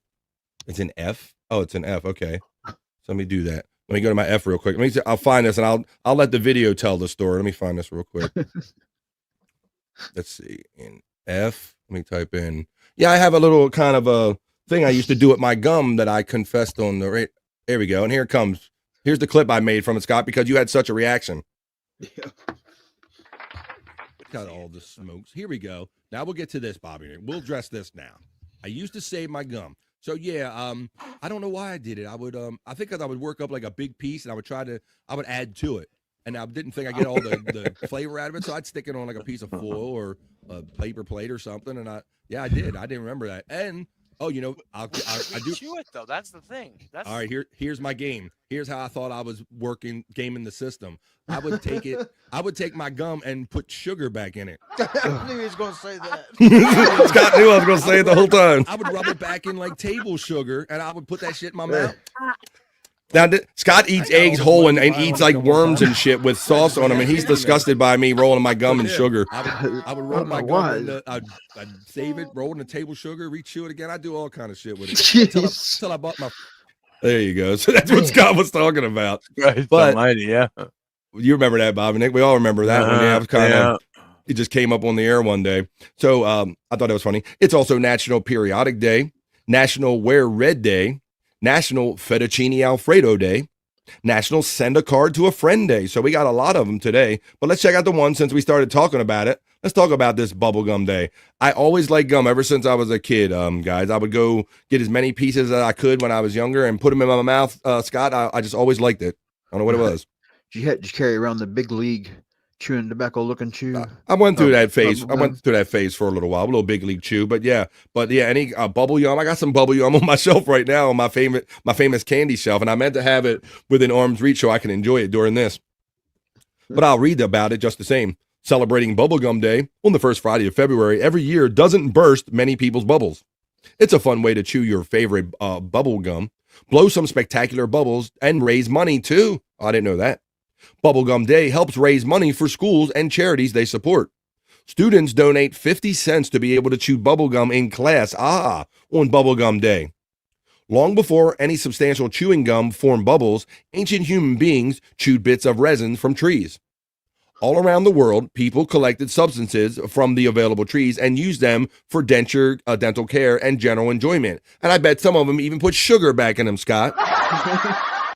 It wasn't until 1928, though, after decades of failure by those before him and several of his own, that Walter Deemer created his first bubble-producing gum. His employer, the Fleer Chewing Gum Company, marketed it as Double Bubble. Come on, you know how to do that. Whoa. A little fun fact in here, it says the largest bubblegum bubble ever blown was 20 inches in diameter by Chad Fell in Haleyville, Alabama. Whoa. With 3 pieces of double bubble on April 24th of 2004. Wow. I did not know that. So there you go. I bet. Let's see. How to observe Bubblegum Day. Come on. If I got to tell you how to observe Bubblegum Day, shame on you. So there you go. It's Bubblegum Day. So get your bubble on. I like it better than chewing gum. When we gonna have a day about who gives a fuck day? That's pretty much every day for some of us. Let me see. What we got? We got Lurkin. Lurkin work, says our friend Deadfool checking in. Letting Juggle let Jen know. Where's Chops? Chops is doing some early stuff. He says he may or may not be able to join us later, depending on how he gets that stuff done. Thanks, Arias and Jen. It's the National Periodic Table Day. Wow, so that's about the elements. National Periodic Table Day on February 7th recognizes the publication of the first table of elements. We also look at how the periodic table has changed through the years. So I guess we all remember this from school. I guess they're going to show it here. They should show a picture of it. You know, the one with all the that thing right there. Yeah, with all the minerals and things like that on it. So it's the Periodic Table Day. So if you're into that, you had mercury and all that stuff. And yeah, some of the periodic tables had actually a little sample of every element of Scott back in the day. Even the little radioactive elements some of them would have. Yeah, I remember cheating in school to get by that test or whatever. Never had to use that in my life, my real life. No. Yeah, like I only learned certain ones like sodium and iron and things like that, but it's National Periodic Table Day. National Wear Red Day. Now, this was a different thing when that guy Mike from the Howard Stern Show, he went to Red Day, right? It was for the because it was a gay day at the parks. But let's see what this one is, Scott. This National Wear Red Day on the first Friday in February is an annual campaign to raise awareness about heart disease in women. And I do believe in this because my father had heart disease, and I think we really concentrate on men's hearts a lot more than we do women's hearts. So I think this is worth talking about. It says National Wear Red Day on the first Friday of February. It's the annual campaign for heart disease in women. The national campaign urges women to learn their risk for heart disease and to take steps to lower that risk. What increases a woman's chances of heart disease? Smoking, sedentary lifestyle, family history, diabetes, stress, inflammatory disease like rheumatoid arthritis, Crohn's complications during pregnancy, and menopause. So yeah, you should quit smoking, get your routine physical exams. Don't just, while you're worrying about your husband, ladies, worry about your damn self. And if you want to, wear red to acknowledge that it's Heart Awareness Day for ladies today. Fettuccine Alfredo, I don't know about that one. Send a card to a friend day. I'm not much on sending physical cards to people anymore there, guys, right? I haven't done that in fucking years. Like a birthday card maybe once in a while to a close friend, but that's what chicks do. Oh, Chops Rescue Mission is here, says, we are in the middle of our mission. If successful, Chops will be free. Let's check. I like that. They're constantly working. Oh, there. Chops, grab on to the bottom, Chops. Grab on. Why is a rescuer an old dude with muscles and wearing a Santa hat? Oh. Is it gay Santa or something like that? What is it? Old dude with muscles. Hello, Frisco. All right, well, let's see how that mission goes. Today is also Eyelash Stuck in Your Eye Awareness Today. Time to stop and reflect. Oh, I guess that can hurt. Let me see. We got free chops going, starting to trend in the chat by our friend Terry Nee. So send a friend a card day. I think we checked on a few of them. Fettuccine Alfredo, it's food, bubblegum day. We got the fun ones. That was the National Day. Hey. 3, 2, 1.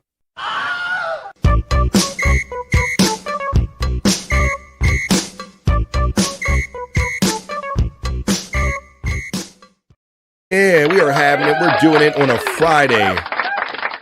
Right here, slam in the middle of the day where I'm at, coming to you from on the East Coast of the United States. Let's have a little fun with some of these. And let's do a little entertainment report, and let's talk about the 5 hottest rappers around. Look, this is not what I got in the music business to be doing. to be a sugar cookie getter. You know, I'm a rapper. Who are the 5 best rappers of all time? Think about it. Dylon, and Dylon. Because I spit hot fire. And here we go. I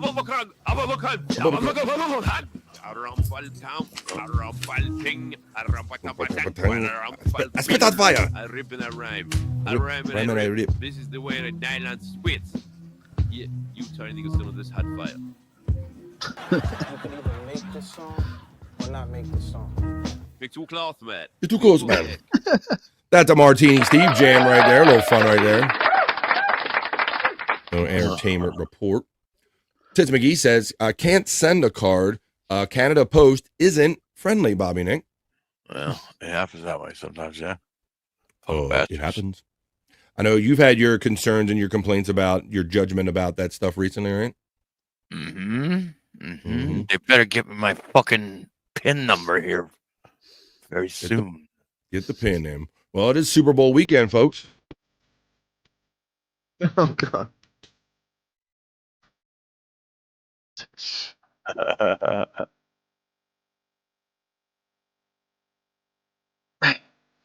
Scott's got some titties.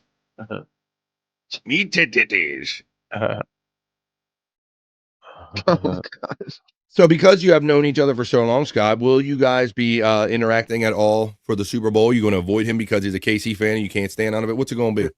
In the past, there's been games like that where I just avoid him if I just, think it's not going to go in my favor at all. But it's sweet whenever I do go over there and he gets an ass stomping. It's very rare, though, boy. Yeah, I don't really feel good about this one, but I probably will. This one, I'll probably be there over at his place watching. Just in case it happens, so you can witness it. I'll leave at halftime if I need to. That's right. If it gets too bad, it gets too carried away. Hey, Corn Dip's checking in on the afternoon, guys. What's up, Corn? Corn asked, where's Chops? Chops said he had some things to take care of, and he may or may not be able to join us later on the day after them. Is that Scott and Bybee, says our friend Tits McGee, who checked in. Yeah, that's a Terry Nee jam. Let me see. Let's check this out. Here you go. Scott's like, I have a feeling he's gonna keep seeing this.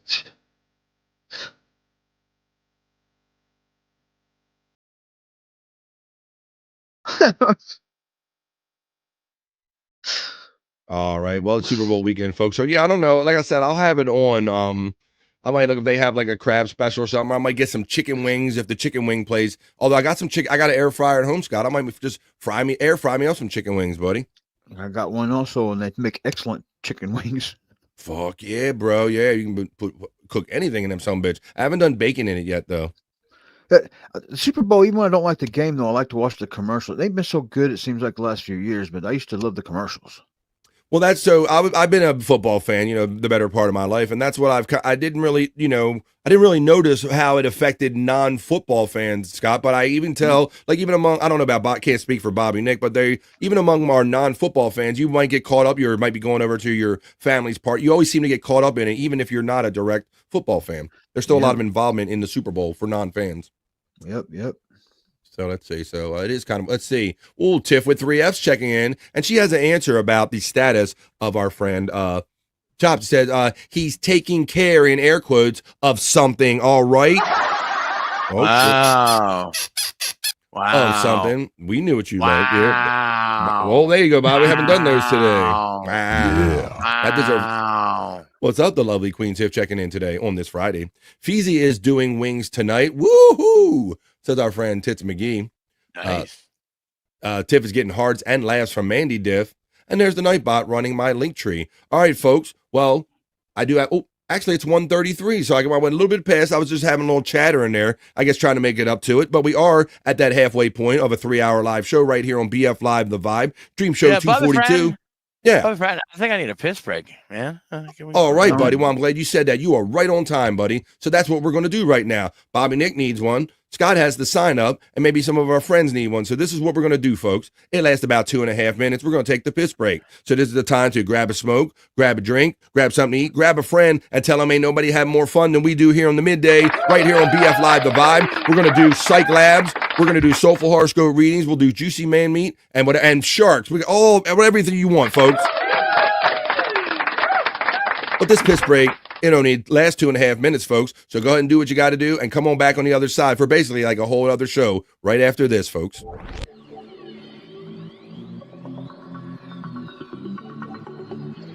I think I need a piss break. I'll do the pee-pee dance. I'll do the pee-pee dance. I'll do the pee-pee dance, pee-pee dance. Yeah, think I need a piss break. I think I need a piss break. Yeah. Oh, yeah. I think I need a piss break. I do the pee-pee dance. I do the pee-pee dance. Yeah. I think I need a piss break. Oh yeah. I'll do the pee-pee dance. Oh, watch me now. I'll do the pee-pee dance.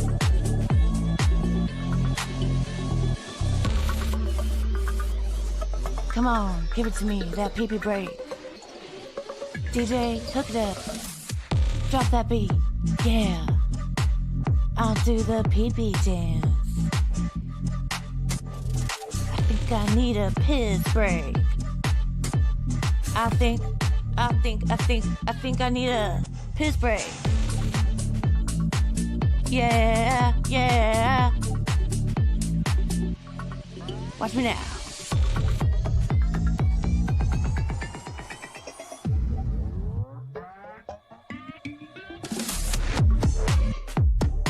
Pee-pee breakdown, pee-pee breakdown.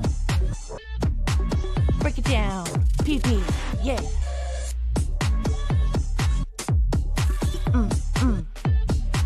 Think I need a piss break.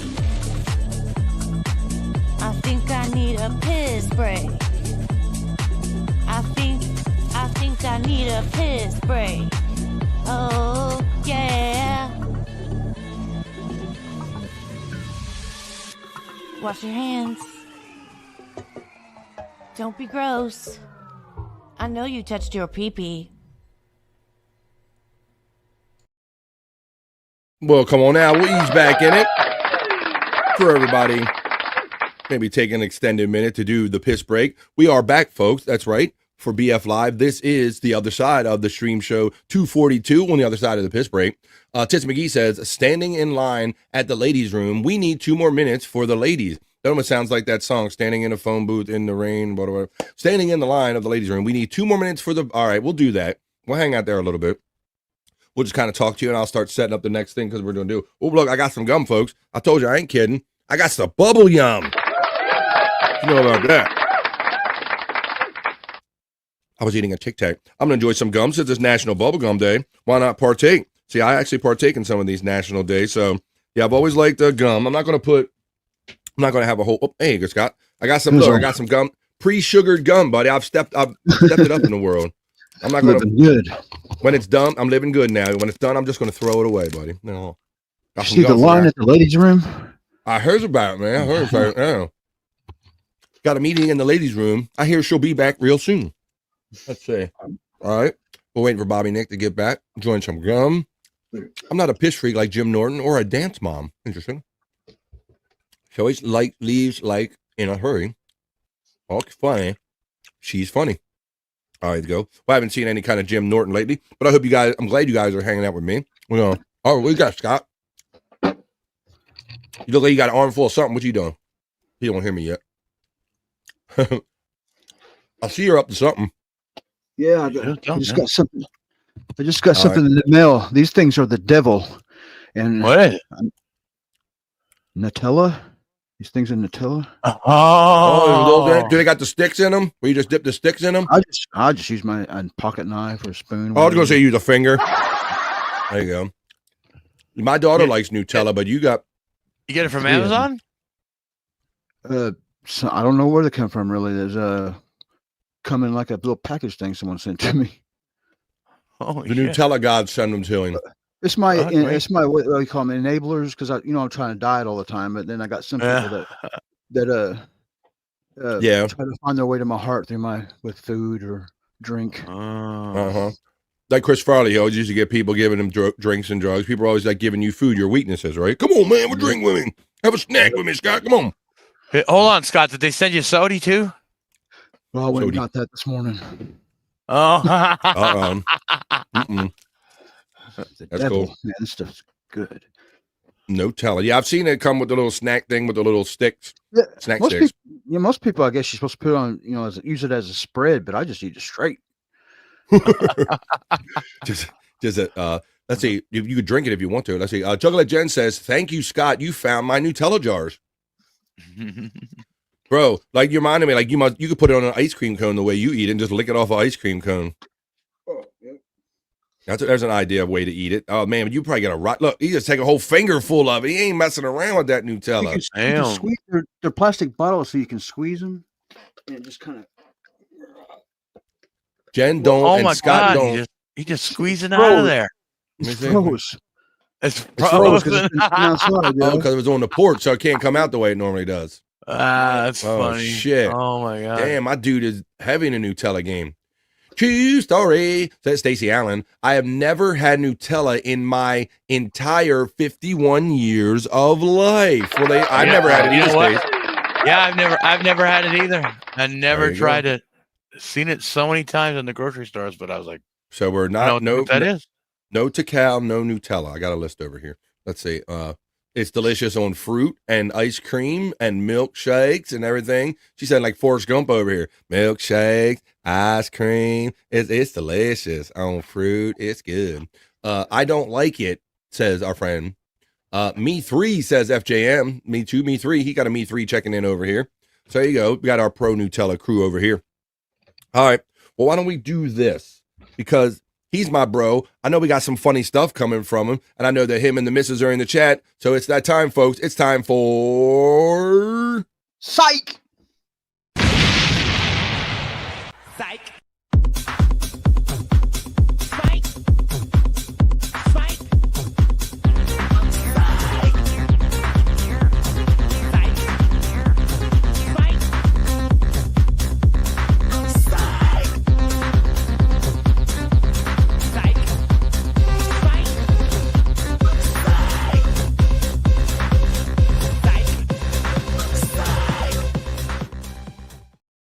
I love doing a fun Cyke Labs content feature here every day on the Vibe, making it part of it. What is, Scott, what is that mound? And yeah, now you can eat a whole jar. Like, what's going to give you stomach pain on this? Like, what is your limit? Jesus Christ. A jar's probably the limit. No wonder you got asshole problems.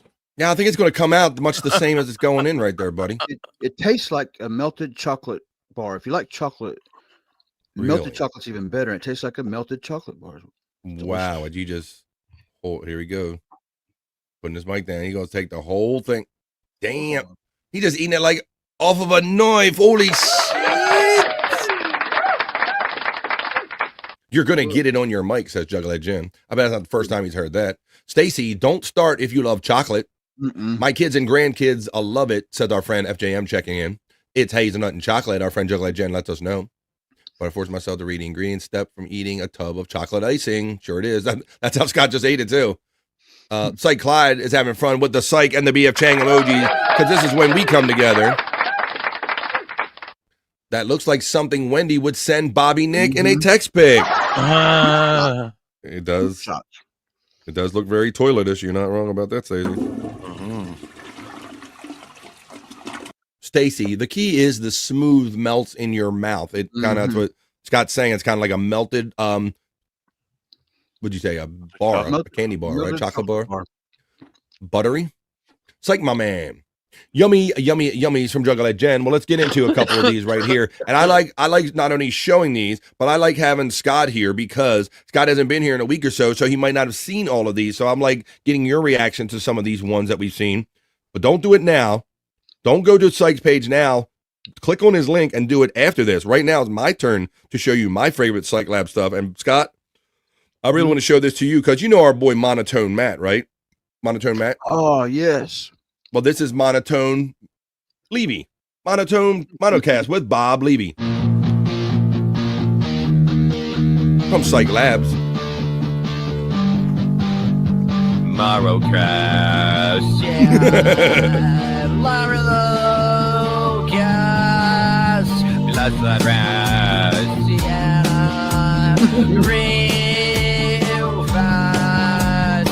Monocast, smoke so grass, feel like grass. Auto game, what you do, now it's gonna feel this good. Bottle gas, buzz that ass, smoke so grass, shooting the blast. Auto game, what you do, now it's gonna feel this good. Bottle gas, yeah. Bottle gas, bless that ass, yeah. Really real fast. Mono gas, glass out, smoke some grass, tin gun gas, auto jam, what you do. Now is y'all filled with good. Monocast Levy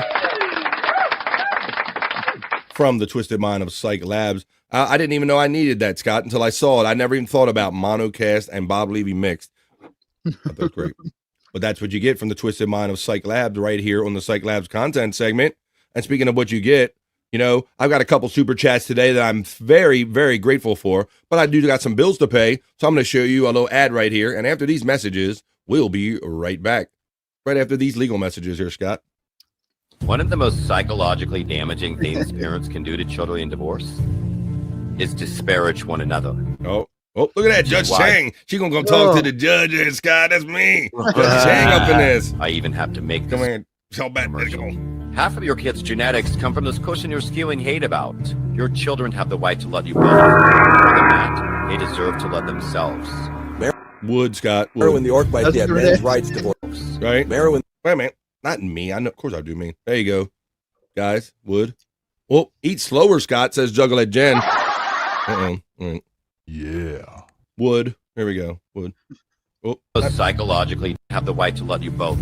For more than that, they deserve to love themselves. Exactly, Tim. Marilyn, the orc by the men's rights divorce attorney. But this is for every selfish parent. Shut up. That's right. You come talk to the judge. That's how Judge B.F. Chang handles shit. He just tells you to shut up. Bob is such a hot broad, says Tiff with 3 Fs. Well, I did say wood. Hey, everybody, put wood in the chat. Not the Bees is bricked up, so I'm taking that as a wood. Tiff getting the love from Brian Clauder checking in as we continue on having fun. That wasn't yes. That wasn't Canoe's mom. Oh no, that was not. That was hot lawyer Marilyn Levy and talking to the judge B.F. Chang, and we go to B.F. the midget. Gentle.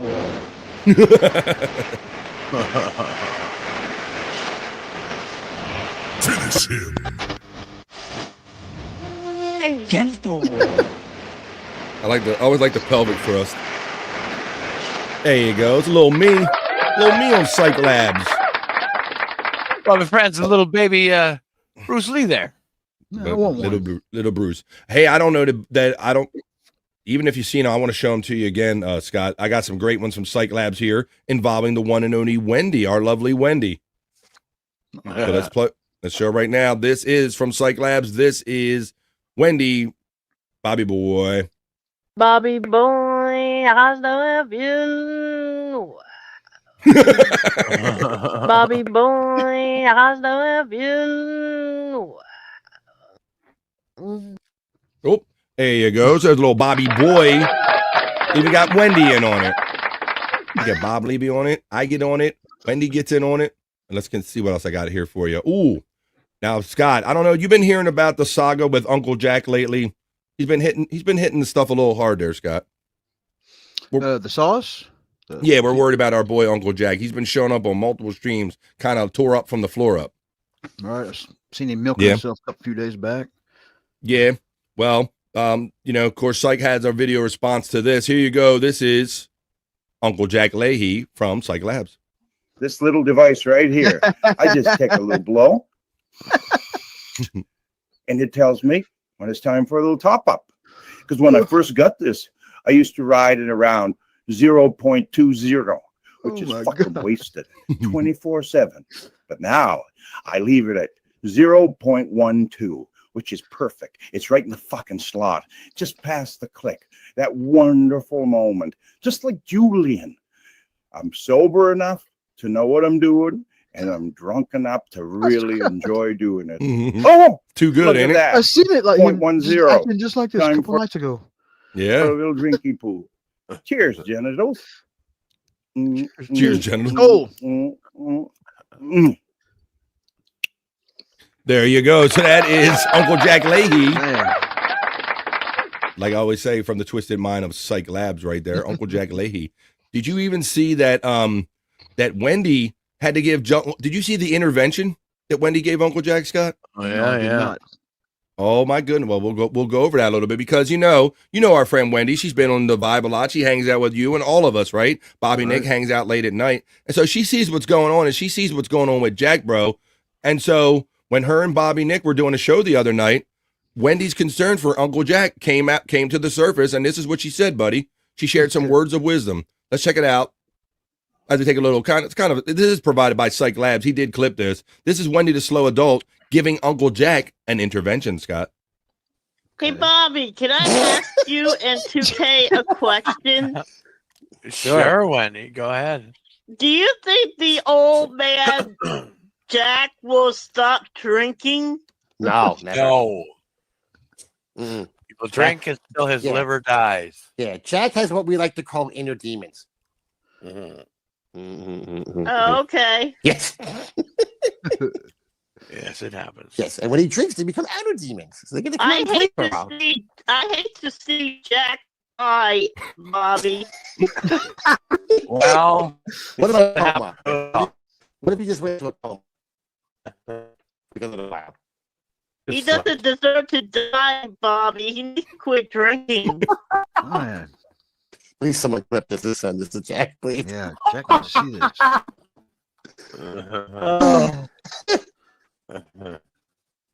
You know, Uncle Jack needs to live. He don't need to kill himself. Yeah. Yeah. Slowly. He'll be okay. Have you ever been so drunk that you fell asleep in the middle of a sentence? You know, Bobby, I will be unhappy if Uncle Jack died. I know. Yeah. But a lot of people would be. Yeah. Is there any way we could get Uncle Jack some help, Bobby? Oh my God! Can you please Wendy got deep. And Wendy Yeah. Oh God, I would fucking. I would so. I hope. I so fucking hope he comes back. Okay. So Wendy thinks he's gonna die. And then he showed You don't up. have to message me. Oh, he's there. Wendy was just. Hey, Uncle Jack. Oh, there you go. Wendy, tell Jack what you told us. Welcome back. Yeah, Wendy, you gotta repeat what you said to us, Uncle Jack. Welcome back. There it is. There it is, Scott. No, this Welcome back. Jack, things are about to take a serious turn. Because Wendy, tell him what you told us. You need to listen to Wendy. Hey, Uncle Jack, I think you need to get you some help because I really will be upset if you die, Uncle Jack. You're killing yourself. Yeah, Jack, what the hell, man? You're Yeah, gonna Jack, make look what cry. you're doing. Wendy, Can't you see what you're doing to all of us? can I see what I'm doing to you, you mother? Can I read the chat? Lobotomy? Seriously, you fuck? Now, if I was killing myself, I would take one drink and I would just kill liver, right, Wendy? I really would be sad if you kill yourself, Uncle Jack, because you know you drink too damn much. Blunt Wendy. He's killing himself 30 beers at a time, Wendy. That's what he's doing. Well, that's not He's gonna good, die of a Bobby. yeast infection. There you go, Scott. So that's Wendy even tried to do her best. What was that? What's up with that? What is the state of your life, there, Scott? When Wendy, you're taking an intervention from Wendy Pack. Yeah, Uncle Jack's gonna have to tighten it up. He's gonna have to tighten it up. That goes without saying. It's your All right. right. Well, I do have a couple of new selections for my boy from Cyke Clyde here, but thank you for those right there. Well, let's take you to this one now. This is the last one. Yeah. All right. Here's the next one I got for you. This is from the Twisted Mind of Cyke Labs, and I remind you always, his link is running throughout the entirety of the show. I see my signal's kind of trying to go underwater, Bobby Nick. Yeah, a little bit. First time with this new browser, but shit happens, I guess. All right, well, let's continue on. This is from the Twisted Mind of Cyke Labs. We're in the middle of his content segment. This is the Reverend Tony Chase, satellite controllers. Oh, with little Bob Levy face. Let's see what's up with this. Satellite controllers need to get prosecuted for their lies and tricks and their mutilations. They're trying to trash Americans' beauty, American people and their beauty and their teeth. Because what? Because those people came from a country that had bad teeth. Those people came from a country of people that had damaged teeth. Turkey teeth. Because those people damaged people's teeth in their country before they came into this country. They don't have a right damaging American first world country people's teeth. What the fuck is he talking about? America has first world country laws. Right. The barbaric abuses and torture and crimes of government torturing and mutilating people in America is a crime. And their teeth? They don't have a right doing it. Pieces of his penis. They don't have a right downgrading people's natural bones or teeth or qualities because their people wanted to feel dominant over somebody, or they claimed that they didn't like somebody. Those people don't have a right. Those are hate crimes and racism crimes and cultural violations. Damn. Of them trying to play their stereotypical mutilations or their activity of mutilating a person's teeth to claim that they own them. How much did you spend at the dentist office, government man? What do you own in this country? We need to see what you own. We'll see who you think you are. Did you thank him? Just because you get into government doesn't mean you own anything in this country. Right. You're an overhead cost to the country. And your activity of violating people's lives, such as you violating my life, and you have failed in paying me my benefits and lawsuit monies because you had no right ever touching me or damaging anything on my body in the first place. And you must get prosecuted.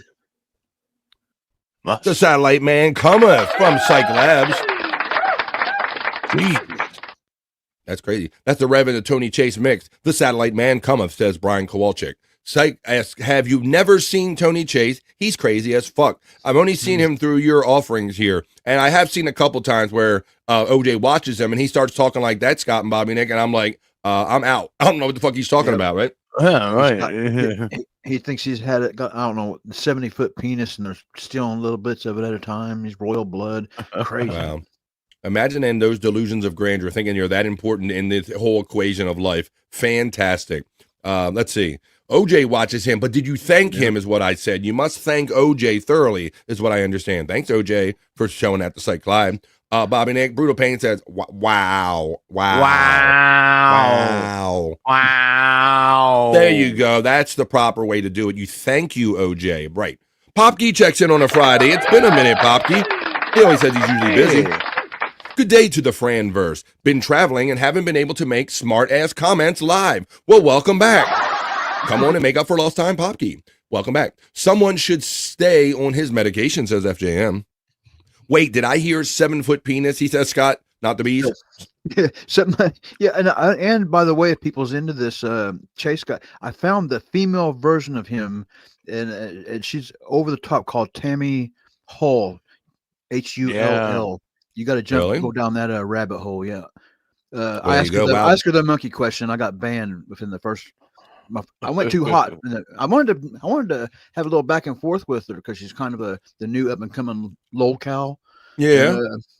And you went full gay monkey. Never go full gay monkey. Right I've told you that before. Yeah. She did. You can't just come in a chat with the gay monkey coming hot like that.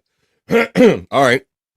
Well, let's see. I have one more selection for you, and then we're going to get on some other fun stuff like Soulful Horoscope Readings and stuff like that. The female version of Scott is Helga Mann. Yeah, we saw that clip when Perry had that clip.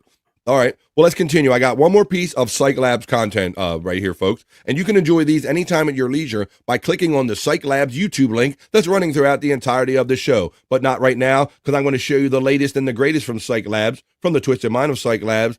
This is Space Girl Barbara. Space Girl Barbara from Cyke Labs. Watch them after this segment is over. Anytime you want. Here you go. Space Girl Barbara. Did I lose it? Feel fair, I will lose it. Oh, found it. Found it. Okay, so now, let me talk about here. Excuse my glasses. I did something weird with my makeup today. I don't laugh. I don't know. When I first saw Nicole, I thought this was our Nicole for a second there, Bobby Nick. I don't know if you can see, but yeah, my goodness. I did something weird with my foundation. Can I usually wear every day? It's weird. It didn't turn out right. First from the Mystic Whispers podcast. It didn't turn out right. So seriously, I'm just talking to myself like I usually do. And then I was saying, I'm having a stat merely.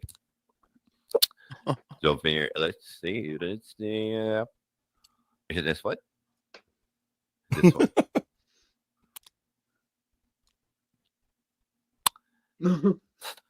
Well, I cannot read whatsoever. So that close to the screen, you cannot read whatsoever? Well, it might be that one. Let's see. Well, there you go. That was Space Girl Barbara Levy. That was Cyke Labs. Cyke.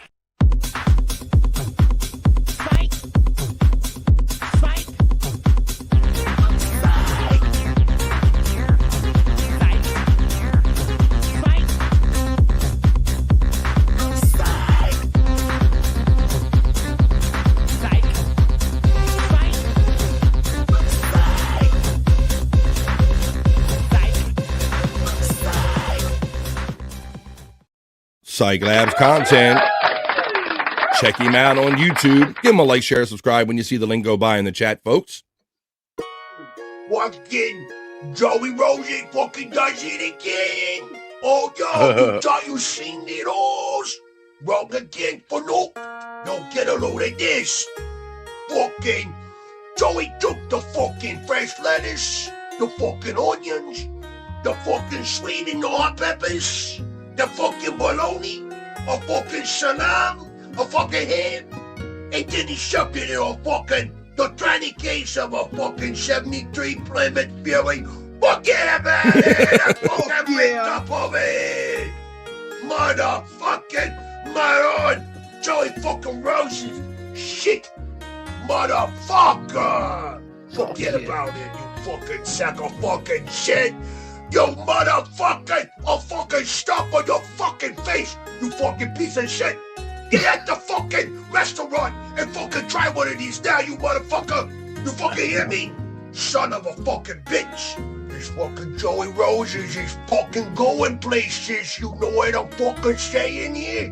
This fucking kid's got it! The kid's going fucking places! It's Joey DeRosa's sandwich shop, Joey Roses. Oh, what you got here? Oh, you got the, look at this. This is why we call him the prop master. Let's get him on the one. Look, it's Bobby, Nick, and Scott in the Helga. Right, come on. Hey, come on, Scott Fitzpatrick. Come on, we gotta go down to Starbucks. Helga, come on, end the show, girl. We gotta go down to Starbucks, and I gotta get my cup of coffee. Come on, we gotta get back here. Come on, Scott. All right. That's my Helga. Shout out to Helga and Lisa and Helga. That's right. Fuck JJ. All right, let's get on. Let's get on with this. Let me take this out of the backstage area, as a matter of fact. And let's do this before we get on to Soulful Horoscope Readings. Let's take a little pause in the calls for a Terry Nee knowledge break. I have a fresh one in the hopper, so it's time to pay extra attention, boys, for this Terry Nee knowledge break. Let me find it right quick, and I will play it for you. Here we go. February 7th. It's the fresh one. It's the newest. It is the latest, greatest Terry Nee knowledge break. Oh, Terry Nee is very loud.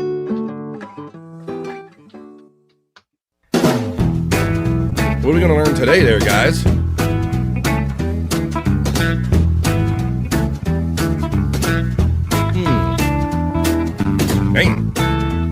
at all them groceries. Junk in that trunk. Telling you, I'll help you carry them groceries. Oh, gee.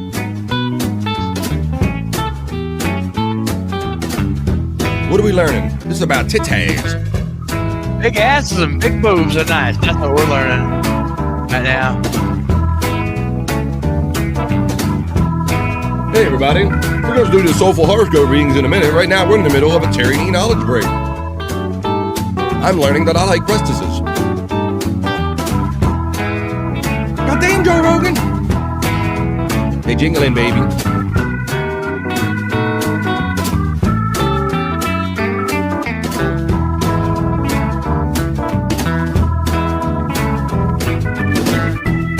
Terry Nee says Scott's face. The glasses always come off, Terry Nee.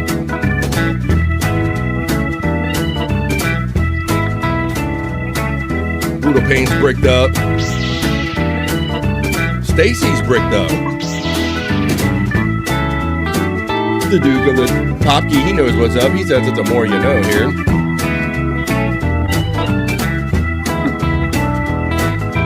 Jake Hudson is jerking off on your channel, you freaks. Damn.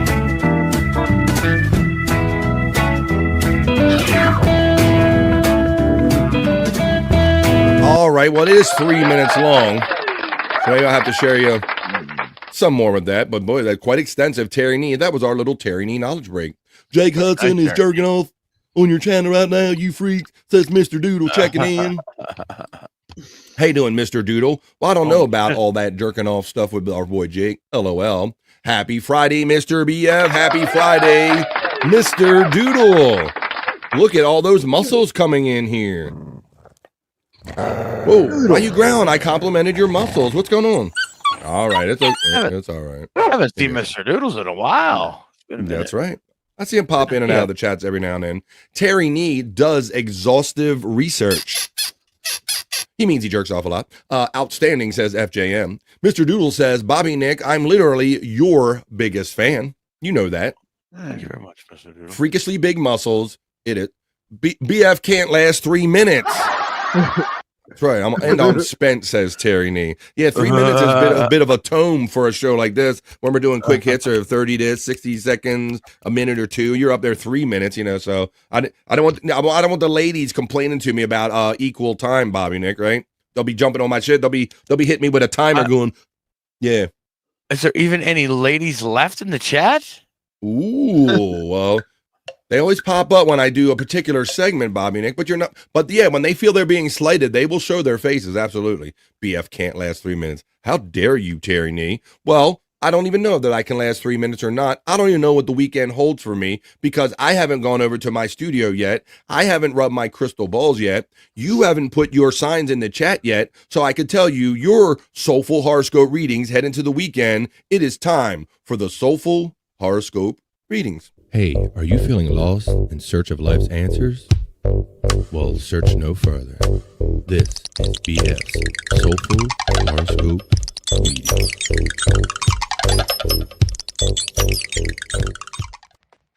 That's right, folks. I'm in my mystic horoscope reading studio. I'm going to look for your sign in the chat. I'm going to rub my ball. Can't last 3 minutes. I watched it all. No complaints from me. Look, see, there's a lady in the chat. Hi, HIGH from Mandy Diff. Aries and Libra, Mandy Double Diff checks in first, so you get it, Mandy Double Diff, on this weekend. Let's go to the horoscopes here. I'm going to rub my balls, and I'm going to read you. Let's see, Aries. Hey, Mandy. Today is an 8 out of 10 for my Aries friends, like Mandy. Discuss your ideas.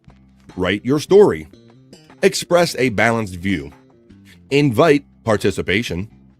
Edit to weed out any inconsistencies, errors, or typos, and get your message out, Aries. I will go to Libra for Mandy's double diff right here, and I'm gonna go to Libra, and Libra says that today's an 8 out of 10, Mandy. It says stretch your wings and fly. Explore, be a beautiful bird. Explore your new views and expand your understanding. Share what you're learning with a growing circle. Discuss your discoveries and your solutions. That's for my Libra friends.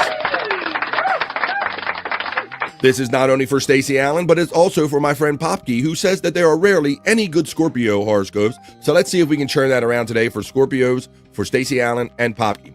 Today is an 8, guys, so I hope that's the kind of day you're having. Listen to all considerations regarding shared financial decisions. Don't test your limitations. Make sure everyone feels heard.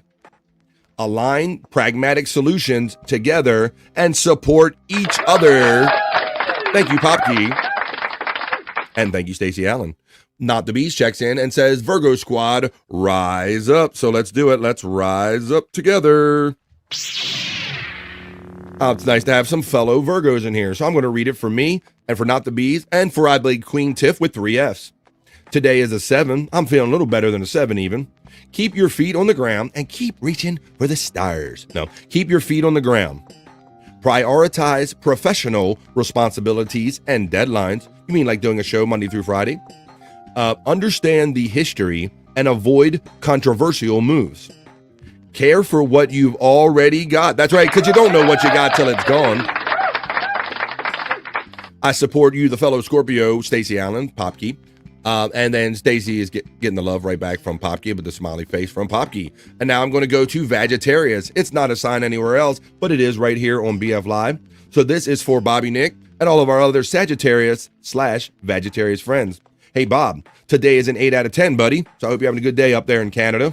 It says, work things out with your partner and do-si-do. No, changing circumstances require adaptation. Determine your best options and resolve who does what. Make some private arrangements and coordinate for the best response. That's for that's for Bobby Nick and all my Sagittarius/Vegetarius friends. Scott Fitzpatrick, you got that creepy bastard behind you, BK, with an erection, most likely, more than likely. So I'm going to read that for you. He gets very excited to read Cancer because you share that sign. So this is for Scott. This is for Brian Kowalczyk and all of our other ones joining us today. Now, Scott, I don't know how you're feeling about this today, buddy. You seem to be doing good, but it says today is a 6 out of 10. Prioritize your privacy over public relations. Well, you already blew that because you're out here today. It says, watch out for those hidden agendas. Talk is cheap. Consider the future you want and imagine your moves in advance. Oop. As I imagine Brian moving closer to your backside right now. Oh, there you go. Let me see. What was that? Let's see. All right, let me continue on with the lovely Tiffany Washington. She asked for Leo. So this is for Tiffany Washington and all the other lovely Leos joining us today. Hey, Tiffany, Leo. It says that today is a 7 out of 10. Communication helps navigate a challenging episode with friends. So you got to communicate if you're having a challenging time with some friends, maybe podcast friends. So communicate. Find out what a group endeavor needs and then invite some collaboration. Reach out to your wider circle. That's for Tiff. And with that, I'll call the... Oh, look at Scott over here with the fancy. Look, he's always bringing it. He's even got some astrological signs right there. Look at that. Always in tune. What he's eating, man, he looks like he's in heaven. He's like, I'm in the stars. I'm just enjoying me some Nutella, sitting back enjoying some horoscopes here. Oh my god! I might have got a 6-bit. Life's pretty good. Oh, okay. You got that 6 beat today, huh? All right. Right. He's got a 6. He's got a 6 with a Nutella on the rise right there. He changed his whole thing around by ordering some Nutella because he was feeling he was having a 6 today. All right. Well, I've read mine. I've read Cancer. I've read Vegetarians for Scott, for Bobby Nick. And this is your last call for any last calls of signs. If I didn't get to your sign, folks, before I wrap up this segment and we get on to some other fun stuff, let's do that. What do you say? Any last call? All right. I know as soon as I run the wrap on this segment and tie it up with a bow, that somebody's going to jump in. And if need be, I will read it. But I hope you all have a great weekend. And I hope the stars held something great for you in your soulful horoscope readings. Let's continue on with more fun on BF Live, The Vibe. Hey, are you feeling lost in search of life's answers? Well, search no further. This is BF's Soulful Horoscope Readings.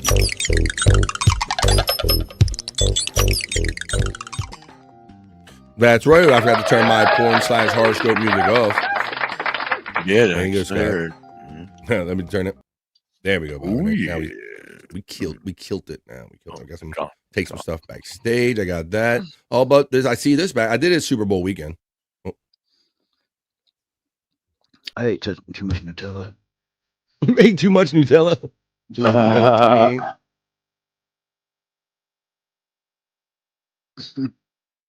I know Bobby Nick's gonna make sure this video makes the rounds.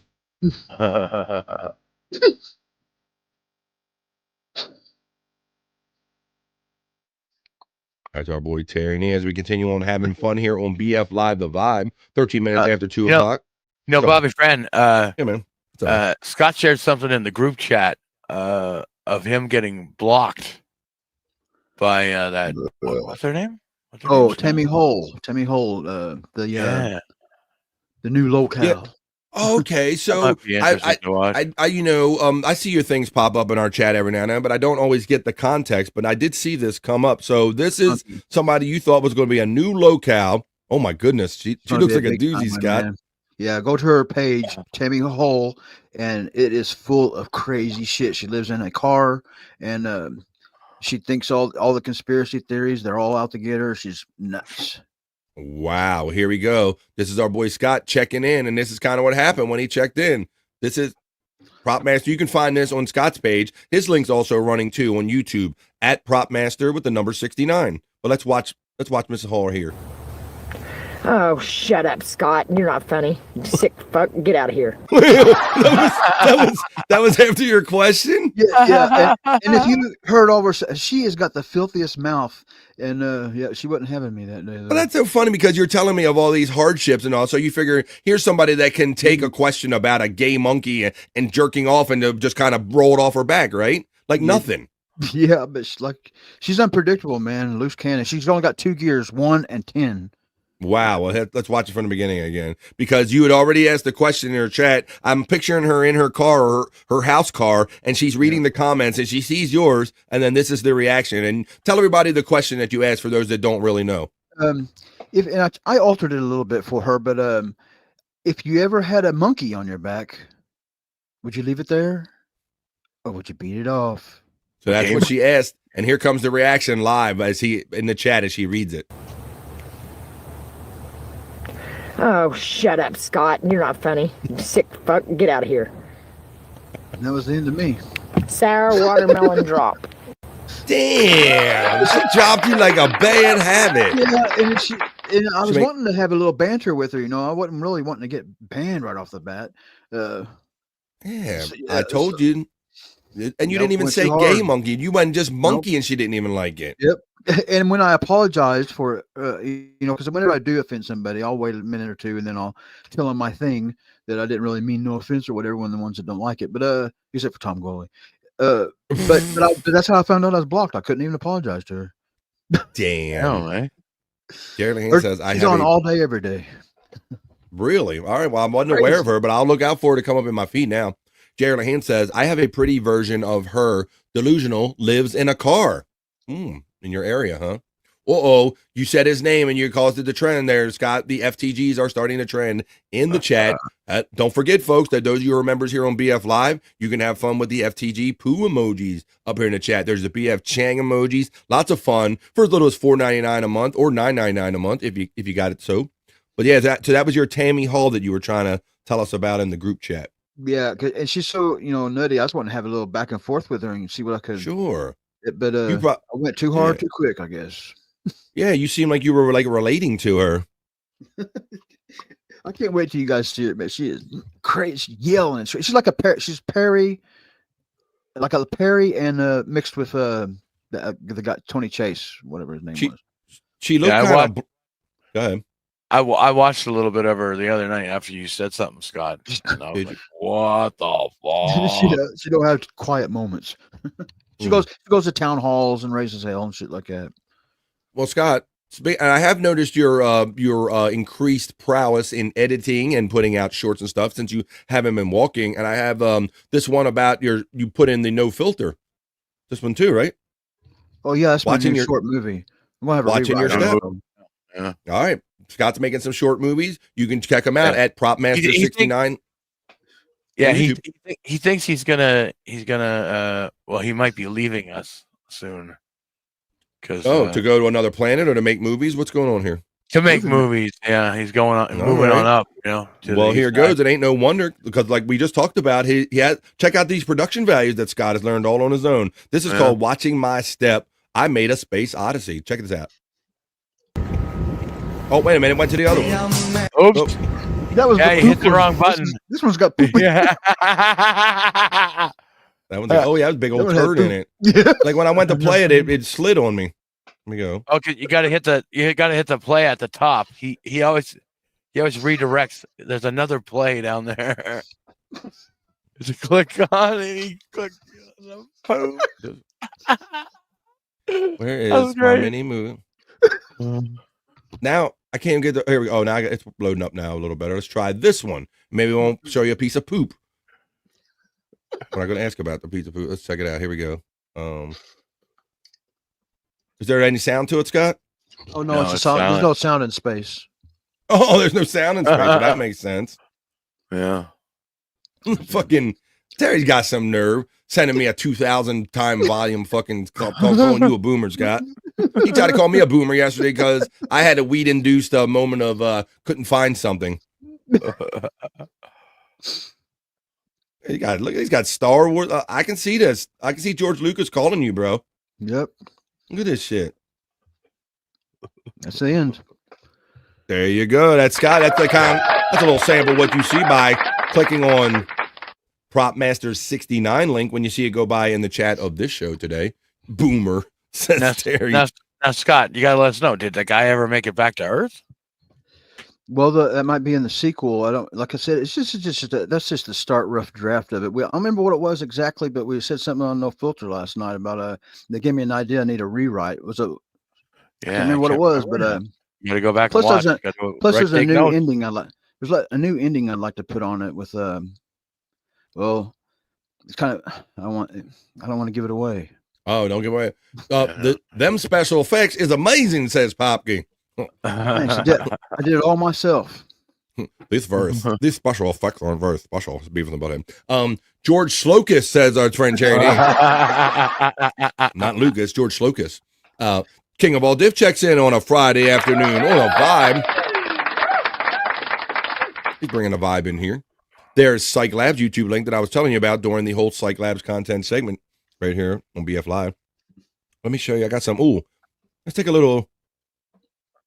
I showed this a while ago, but like I said, I'm always happy when I got my bro Scott here. Anybody see? Let's take a little interlude here. These we were running some of these AI specials, Scott. They're doing like these some AI titties.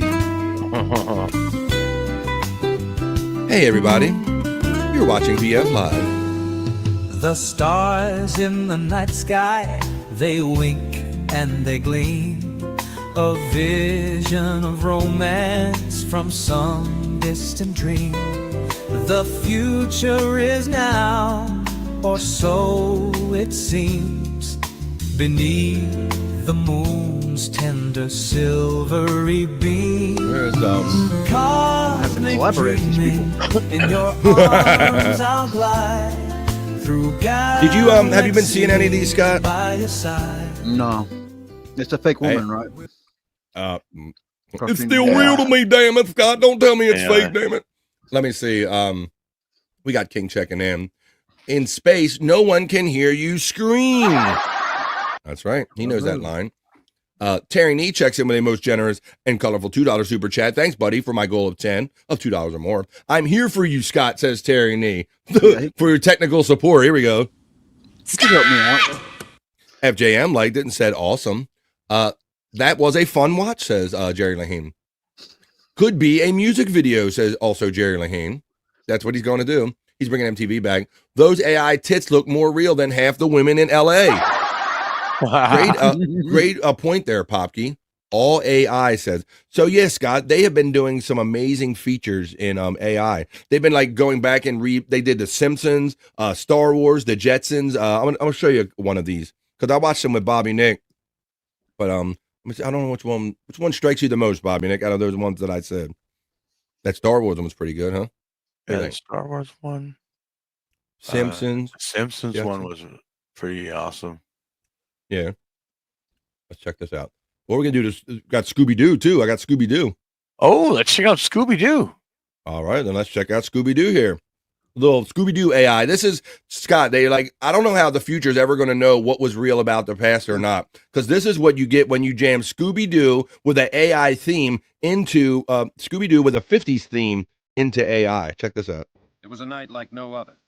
As the fearless gang of the Mystery Machine ventured deeper and deeper into the dark forest, where shadows move and the mist whispers. In the heart of the spooky, misty woods, on the way to nowhere, they came upon an ancient fortress, Castle Spooktacular. With courage and curiosity, our heroes enter the Castle of Terrors. Introducing Daphne, the bold and beautiful, with a wit as sharp as her style. She's ready to get her hands dirty, and maybe ruin a few perfectly manicured nails along the way. Then there's Velma, our brainy bombshell, more like the it. cleverest camel spook catcher in toes, the Scott. castle. Damn. Don't let that cozy sweater fool you. This brainy beauty can make any ghost weak in the knees. Holy Armed with her shit. signature glasses and a dazzling intellect, she knows how to navigate the shadowy corners of any mystery, while turning a few ghostly heads along the way. And Fred, their fearless leader, ready to face any phantom. Now, I always thought Fred was gay, Scott. I'm going to say. Yeah, Even when I didn't know what gay was, I'm like, Yeah. what's wrong with that guy, right? I always assumed Thelma was Right. Oh. Let's see. Ready to Going- face going any to- phantom, fiend, or fire-breathing dragon this castle dares to throw at them. And joined by Scooby and Shaggy, the comedic pair whose first priority is finding snacks, preferably burgers, over confronting the supernatural. They thought they were diving into a simple mystery, but what they're about to uncover is far beyond mere clues. As night falls, dangers rise from the murky waters outside the castle walls, and the ghostly figure of Captain Cutler draws nearer. But wait, a sinister shadow looms on the horizon as a ghostly pirate ship, its sails tattered and hull creaking, approaches the castle. At the helm, the infamous Captain Skunkbeard grins wickedly, ready to unleash his spectral crew on the unsuspecting gang.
Let's unveil a modern twist on our beloved Velma. Modern twist.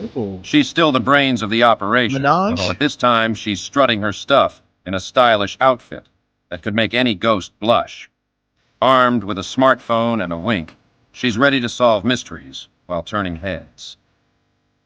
With her dazzling charm and a knack for spotting both clues and cute ghouls, who knew that fighting fright could be this fabulous?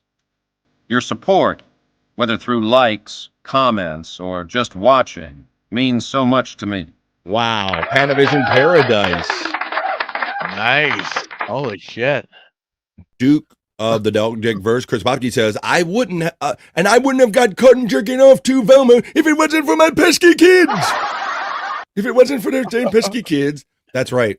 So yeah, Scott, like people are throwing like all kind of like our old kind of concepts into AI. Like, let's do one more since we're doing it. We're having fun watching these. This one kind of really, it's a little more stark because this is AI Star Wars in the 50s, buddy. 50 AI Star Wars. Check this one out. Far away. Oh, turn it up a little bit. Go back to the beginning. Here we go. In a galaxy far, far away, an evil force tightens its grip. The Empire reigns with fear, led by the menacing figure of Darth Vader, a dark enforcer whose cruelty knows no bounds. But in the shadows, a spark of hope remains. Princess Leia, the bold leader of the rebellion, has secured the secret plans to the Empire's deadliest weapon, the fearsome Death Star. The fate of the galaxy now rests in the hands of an unlikely hero, Luke Skywalker, a farm boy yearning for adventure beyond the stars. Guided by the wisdom of Obi-Wan Kenobi, a Jedi Knight from a forgotten age, Luke sets off on a daring mission to rescue the princess and ignite the fight for freedom. Are you sure she's my sister? Are you sure? They won't face the Empire alone. Han Solo, a smooth-talking smuggler with a quick trigger, and his loyal companion Chewbacca, the galaxy's finest hyperdrive specialist, join the cause aboard the Millennium Falcon, a ship fast enough to outrun anyone or anything. The Empire is closing in. Darth Vader, relentless and unstoppable, will stop at nothing to crush the rebellion once and for all. From the ashes, hope ascends like a blazing phoenix, reborn to challenge the darkness. With breathtaking space battles, heart-stopping lightsaber duels, and moments of unexpected twists, this is a tale of heroism, friendship, and the eternal struggle between good and evil. As the galaxy teeters on the edge of darkness, can this unlikely band of heroes rise to the challenge? Will the light of hope shine through the Empire's shadow? Join Luke Skywalker, Princess Leia, Han Solo, and their allies Princess as they battle Leia. the greatest threat the galaxy One looks like a has chick ever robot. known. This is a fight for the future, where legends are born and destinies are fulfilled. Prepare for an adventure unlike any other. Don't miss Star Wars, A New Hope. The battle for the galaxy begins soon.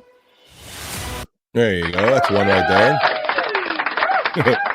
They're like epic, Scott. It's crazy. Well, but truthfully, which one would, if you could only go see one of them this summer, would it be that one or My Space Odyssey? Ooh, you know, you're pretty. You have pretty good special effects there. Very comparable. I would do it to support you. I would go help you.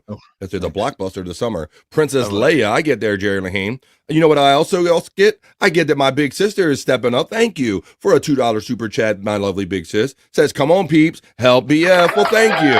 I appreciate the motivation, big sister. Let me see, what am I up to with my goal? I'm not on my live page right now, but I am up to 6 out of 10. Thank you for my thank you. Let's see. Even CP30, it's sexy. Yeah, it's C3PO. Morphing being replaced by AI. Oh well, better, faster, cheaper. Hoya, better late than never. What's up, Wild Bill? Checking in. Come on, man. We're not done having fun yet. This one struck me the most, and I guess I'll show it to you since we're talking about it, because this one, here's one last one. It's only like a minute and a half long, Scott, and I like this one too because this is what you get if you would take The Simpsons, the cartoon The Simpsons, and put it into AI with a 1950s theme. And look at like real world. Check this out. What's it? BF needs my candy restored. That's right. I need my stash. Terry needs contributing to my candy stash. Restocking it. Thank you. Kathy, super mod. Yay. That's right. My big sister. Oh my goodness. Vegetarian is coming late. You're a little late for that one. But let me show you this. This is our last one. This AI would like to see that. Check this one out, Scott. I want your reaction to this. This is The Simpsons put in AI in the 1950s. Welcome to Springfield, the town where anything can and will happen. At the heart of this unpredictable town is the Simpson family.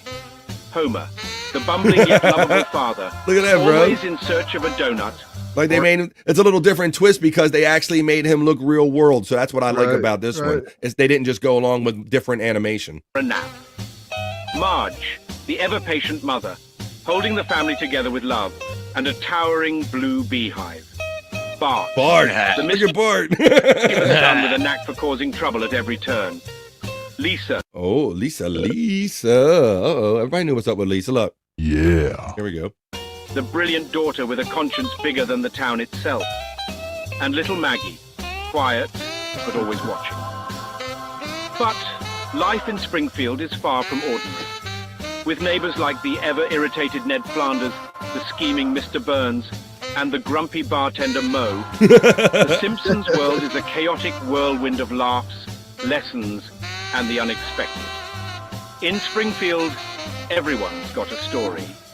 From Krusty the Clown's offbeat antics to Chief Wiggum's hilariously ineffective policing, the town is filled with characters as colorful as they come. Apu runs a quickie There's mart, Apu. where the slushies never stop flowing, while Edna Crabapple tries to keep order in her chaotic classroom. Comic Book Guy critiques everything with his trademark sarcasm, and groundskeeper Willie keeps the school grounds in check with his fiery Scottish temper. Bobby. Get ready to laugh along with America's most unpredictable family. The Simpsons, coming soon to a theater near you. Fight, fight, fight, fight, fight, fight. Oh, The Tom and Itchy- Jerry. Itchy and Scratchy Oh. show. That was their version of Tom and Jerry, Scott. You know, they couldn't say Tom and Jerry on there, so they had to have their own version. The Itchy, I love the Itchy and Scratchy show. The show within The Simpsons. Fight, fight, fight, fight, fight, fight. The Itchy and Scratchy show. That's still Bobby Nick knows the theme. That was Chief Wiggum right there, right? No, Ralph Wiggum, right? Wasn't that Chief Wiggum? Same thing, right? I didn't know. I'm not on a first name basis with him, but let me see. We had Chief. Where was Chief Wiggum at? He was in there. I'll play that part just one more time. Let me see if this is who you were talking about. But yeah, it was a lot of fun. With his trademark sarcasm, and groundskeeper Willie keeps the school grounds in Oh, check Ralph. with his fiery Yeah. Scottish temper. Get Kid. ready to laugh along with America's most Ralph is his son, unpredictable okay. family. The Simpsons, coming soon to a theater near you. Yeah, no Ralph. There you go. There you go. That was a lot of fun. So I hope you guys enjoyed that. All right. It's 2:34 where I'm at here. Ralph is his son. Well, I'm glad I got to show you them, Scott, because I don't know if you were here the first time I showed Nope, some I of those, did right? not see those. Scary good. That's a great comment about that. Right, scary good. That Simpson one really got me, buddy. With them making it, I'm like, wow, I've never seen. Like they should almost do like a live action Simpsons. Could they ever pull that off? It looks like it. Yeah, I think so.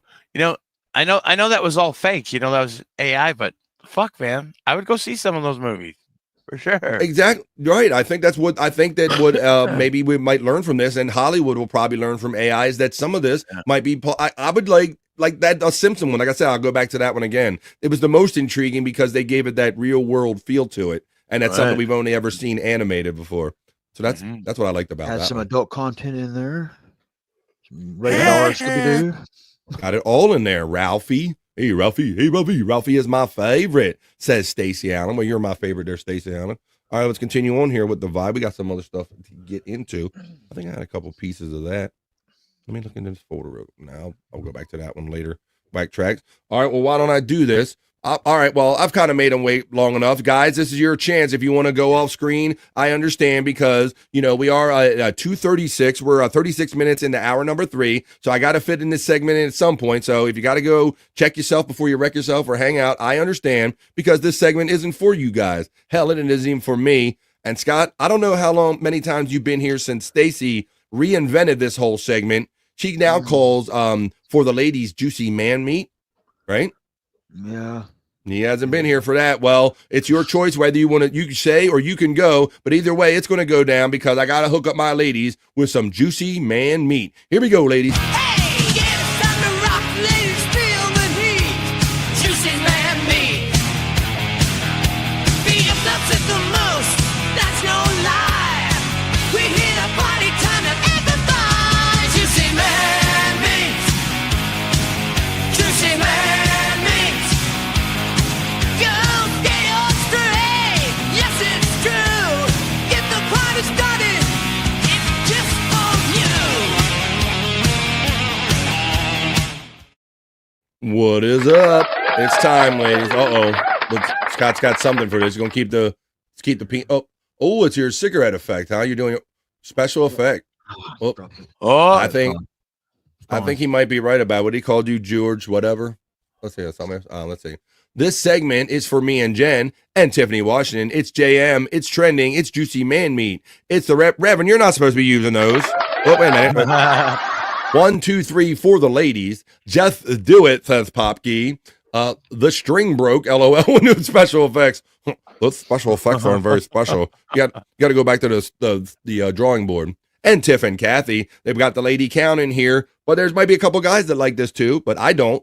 No matter what our friend Stacey Allen says, this is JMM. This is Juicy Man Meat. This is Juicy Man Meat just for the ladies, as Bobby Nick, I believe, called it. Put it all together, right? Yeah. Juicy Man Meat just for the ladies. Here we go. Right. Here's your first piece, ladies.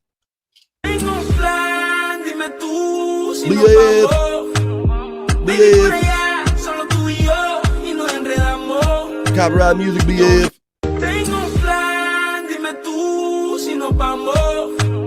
All right, ladies.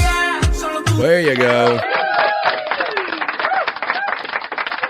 Terry Nee is a little defensive about his knowledge break. He says BF bailed on Terry's knowledge break rather quickly. And he throws up those gay pride flags. I'm gonna ban them from my chat, Terry Nee. You're having a little too much fun with those flags right there.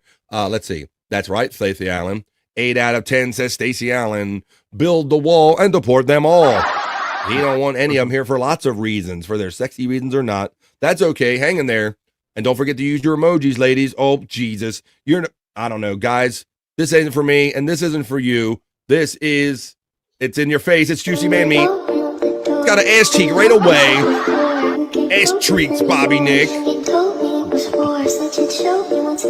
The Reverend Wild Bill is checking in from Rumble. Thanks for giving Rumble a little love over there, Wild Bill. I think Stacy sent this to me. All right, Stacy, that's enough of that one. Let's see. Whoop. Look, see, Terry Nee done turned Terry Nee gay over here, guys. Look at this. Ooh, cute booty. Yeah, but what about the guy in the video there, Stacey Allen? I know what you're saying about Terry Nee. What about the guy in the video? All right. While you debate that, stain he left in them underwear, skid mark in them underwear. Ooh, I don't know. If they were Wendy's underwear, they would be for sure. Let's see.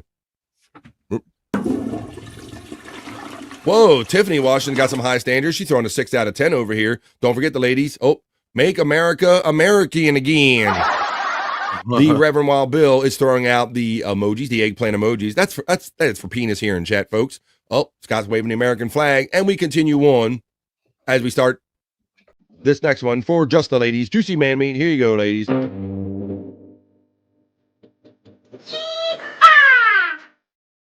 BF. BF.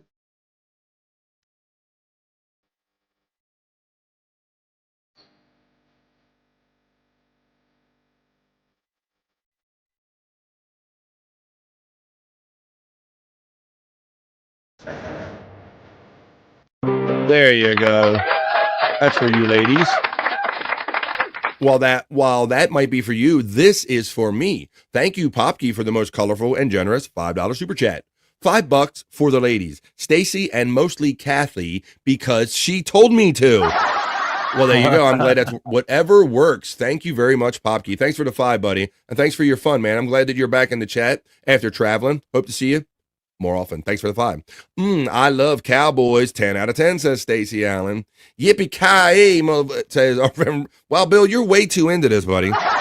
You can back off a little bit. You don't have to show your enthusiasm. I know you just got back and you're looking to jump back in the show, but whatever. MF says Reverend Wild Bill. That song is badass, says Juggalo Jen. Pretty kick-ass country beat. 8 out of 10 says Tiffany Washington. She's enjoying that. We should have cut this segment short for the real man meet, Jeff the Drunk. I'm going to put that together, Clyde. Yeah. I do have that in the hopper there, buddy, as you know. Thanks for preparing that for me, buddy. All right, but let me continue doing this, and then maybe we will get into that. I don't know if I can explain that or frame it for everybody, but let's see what we can get into. Let's continue on with this segment here, since that's what we're in the middle of. Oh, geez, and I think, Juggalette Jen, I think this is from her. And ladies, I don't look for this stuff. You crazy ladies send this to me, and my hopper's running low. And I know a lot of the guys wouldn't mind if this segment goes bad, including me. But if you want to send me more, you got to send it to me at bflive420@gmail.com. Here comes your next piece. It's not for me. It's not for you, Scott. It's just for the ladies. And I believe this is from Juggalette Jen. Ooh, let me see. Juggalette Jen, what have you sent me, girl? What is this? What are you showing me?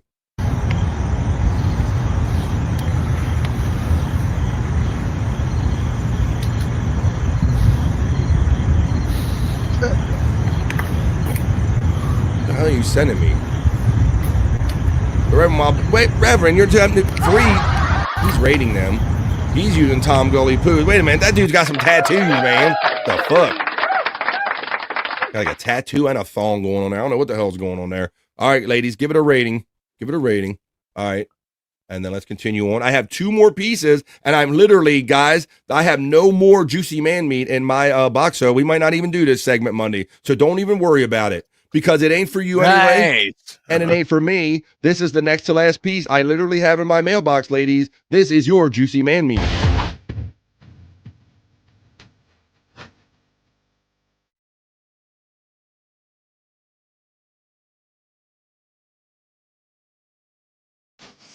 BF. Are you ready for this? Brian, you always just happen to get back just during this segment. All right, there you go. And under the heading of be afraid of what you ask for, you just might get it. Don't worry, BF. I'll get you some this weekend. So yeah, this will turn into late at one night. I will have Stacy and Space Nerd just inundating my mailbox with juicy man meat. There you go. So this guy is a 10 out of 10, says Stacy Allen. Block This them. started. Block them, BF. Uh-oh. Block them both. Block them both. Well, Terry Nee is taking a page out of the ladies' book. He says, this started at 2:36, dedicated at 2:44. Mine was 3 minutes. Oh, geez. This is Brian Kowalczyk's favorite segment. Okay, I'm back now, says FJM. I might try to throw that. I think I will follow this with, I have a Jeff the Drunk package prepared by my boy Cyke Clyde about Stuck on You when Jeff was attached to somebody, Scott. I got that. I got to admit, that last dude is pretty Hoya. Say that again, Scott. Go ahead, buddy. That's what that Jeff the Drunk segment you was talking about when he's handcuffed to the lady. It's Yep. got some of the Oh, funniest Jeff the Drunk stuff in it, where he's falling down the street and the guy's trying to help him up and stuff. It's hilarious. Well, Cyke Clyde cut me up a package, and I think we'll do that right after this, as the palate cleanser, if you will. If it gets you y'all wet, I'm for it, says Brian Kowalczyk. Yeah. He knows what I'm trying to do here, because BF Live has at least 30% women, so I'm very proud of that, and I like to give them something. And ladies, here is the last thing of something you're getting out of me. Literally the last thing, whoever sent it to me, it's at the bottom of the box. This is it. This is Juicy Man Meat, the last one, maybe ever, just for the ladies. Here we go. BF. Oh no, Stacy. I'm afraid to.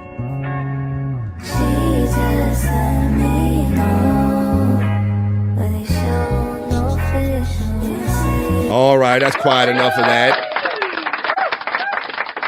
As Stacy Allen advises me to check the Discord for a sound, send you a drop. Discord sent you a drop. I will do that as I run this one. That was Juicy Man Meat. That was just for the ladies. That was just for you guys. That's all I got left. So that might be the end of this bit forever. I hope you enjoyed it. That was your Juicy Man Meat. Juicy man meat. BF loves it the most, that's no lie. We hit a party time and everybody. Juicy man meat. Juicy man meat. Go get your straight. Yes, it's true. Get the party started. It's just for you.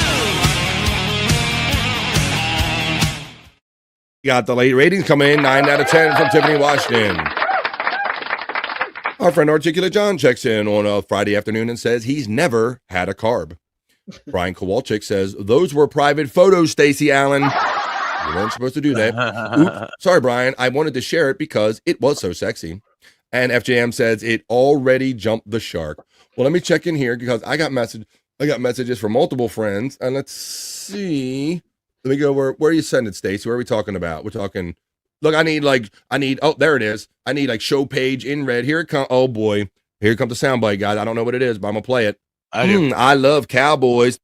Really? Really, Stacy? I love cowboys. How do you get that at work, Stacy? And how do you isolate my voice so perfectly? I think that's AI. I don't think that's me. I love cowboys. I don't even remember saying that, guys. Did I say that earlier? I love cowboys. I did not say that. I don't know. I did not even. I love cowboys. I did not. I'm gonna say.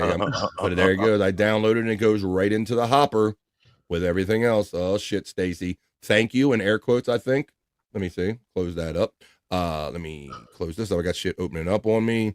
LOL says, not the bees. All right, well, we did finish up Juicy Man Meat, but let me do as I promised now. Okay, we'll do it as a little palate cleanser, and we'll probably end up going into Over Vibe because it's 48 minutes into hour number 3 already. Not true, I repeat, not true, not the bee. He knows the line of questioning around here.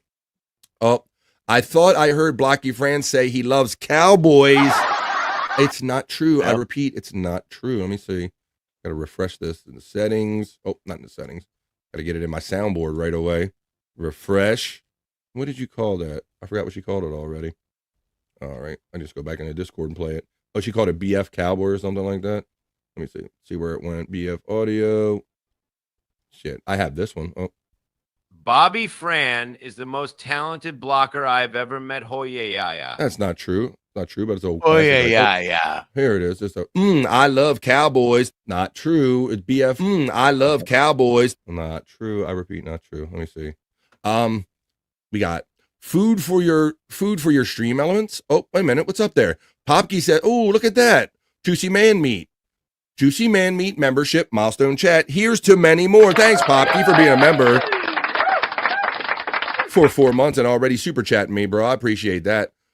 Oh, and there you go. It continues the sponsorship right there. Food for your stream elements. Oh, goo for you. Wow. All right, well, let's do this now.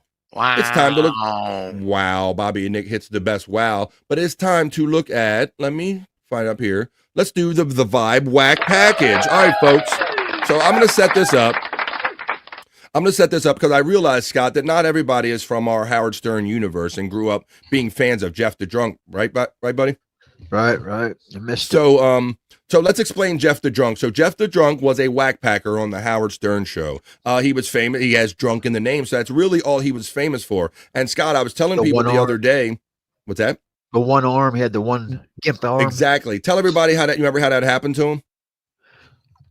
He was in a car accident when he was younger. Yeah, car wreck. Yeah, right into the field or something. His brother. Car wreck, and he never really got it taken care of properly. And now he just has this dead arm, this atrophying arm, right? He's drunk all the time. He would call in the show wanting to get airtime all the time. Thought he was this great, like, kind of next kind of level star and all this stuff. So they would try to involve a Jeff the Drunk in there. So even if you don't even know Jeff the Drunk from the Stern show, you can really imagine what the horror might be like being chained to a guy for 5 days and 5 nights, right, Scott? Anybody can figure that out.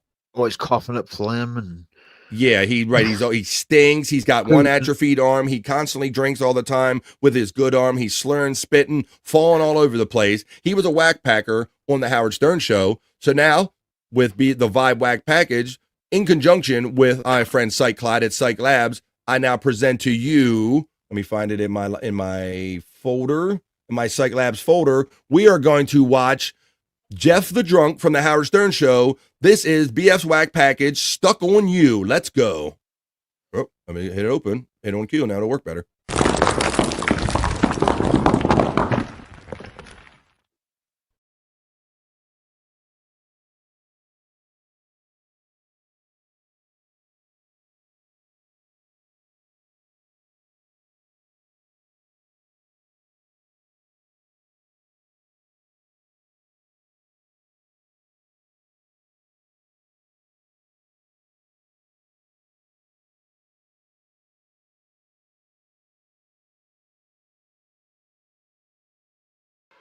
That's what I'm talking about. When it's on the bike, she's got your mom and a roll of freaking sex for 4 whole days and 4 nights too. We'll try to make it through. Stuck on you. So there you go. You heard the theme song being stung by Jeff. 4 days and 4 nights. Can she make it through? Stuck on You, Scott. Right there in the theme song, buddy. Right. Right? Yeah. It's a lovely morning. Your final morning together. How you guys feeling? He's always got to take a poop. Gonna miss. Yeah, you can see. I mean, look, they woke up on a bed and said, yeah, always got to do something. She was kind of a meek, quiet girl, too. She wasn't a wild girl. Yeah, She's Scott. reserved.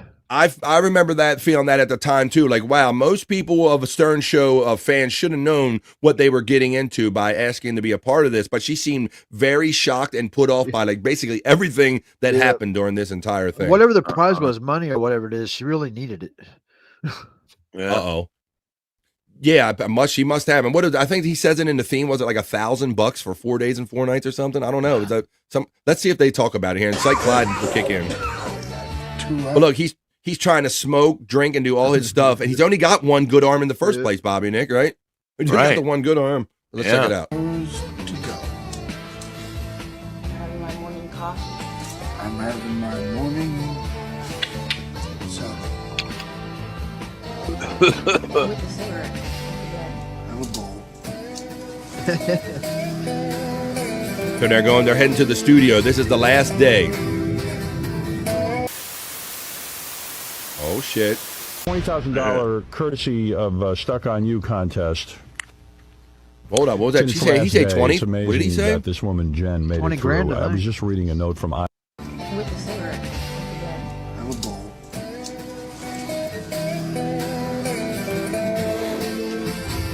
Bobby's got a great memory. $20,000 courtesy of Stuck on You contest. See, 40,000? I thought he said 20. Since last day, it's amazing. Maybe it is that 20. this woman It Jen got made stepped on a through. little bit. This woman Jen made it. $20,000 courtesy. 20,000. Yeah, it is. I would think 20. 40 would be high, Bob. I think. Since last day, it's amazing that this woman Jen made it through. I was just reading a note from Isaac. Isaac is one of the guys from E who actually holds the camera and shoots the. Yeah, he's been with them all week as well. No. I read a note from him. That's Isaac. I thought it was Shuli at first too when I saw him. I was going to be covering the. So they're talking about Isaac. He was like a segment producer, Scott, much like Shuli was. But listen to what happened. He really couldn't take it. Check this out. Stuck on You shoot with Jeff Currow. I was actually looking forward to it. I like Jeff. I think he's a riot whenever he's on the show. Plus, I'd be outside of the office, and it would be a change of pace, to do something different. After 3 12-hour shifts with Jeff Currow, I feel like I've been through a war. Oh.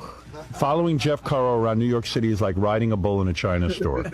Jeff is an immense danger to himself and everyone around him. Jeff will not hesitate to call anyone a sea sucker. Within 3 minutes of meeting a woman, he will call her either a bitch, a slut, or a hoe. Fucking whore. In a way, he's lucky that he's handicapped. If he talked all that trash without the handicap, he'd probably be beaten to a bloody pulp on a daily basis. There's Isaac. You all right, man? I heard that. Scott, Cyke Clyde tells me there's another drop in my Discord, so let's check this out real quick in real time.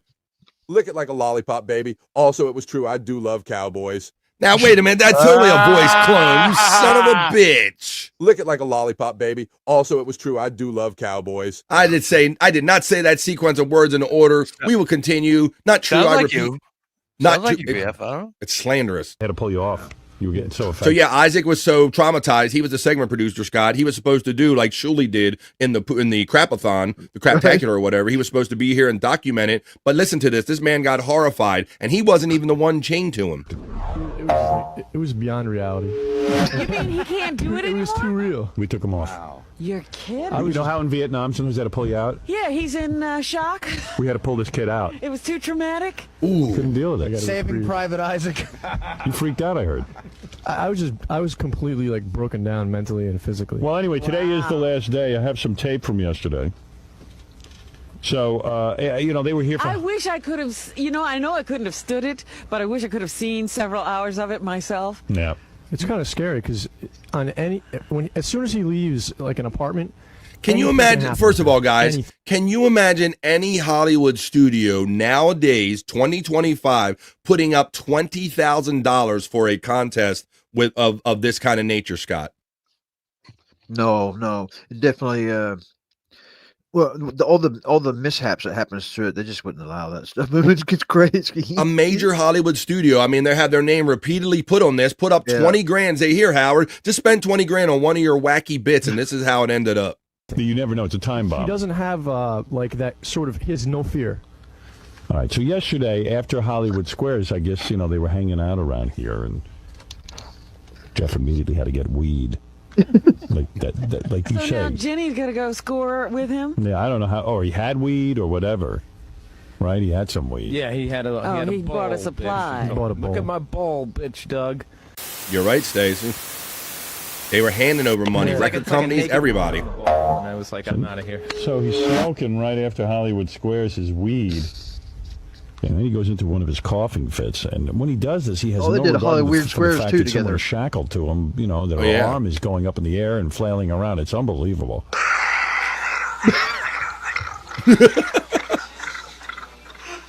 Oh, they've gone. 4 days, folks.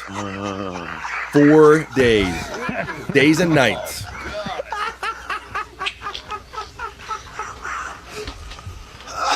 I think every town has a Jeff the Drunk, though. Probably make a fair point, Scott. He is. We all know the town drunk. Cyke Clyde makes a good point that a lot of companies figured out in those days. Probably cost more to put ads on the Stern Show back in the day. It might have been a smart move. This was kind of a bit of a workaround, so these companies could get a quick advertising hit and didn't have to sign up for like a whole package of like a month full of ads or something like that. Yeah.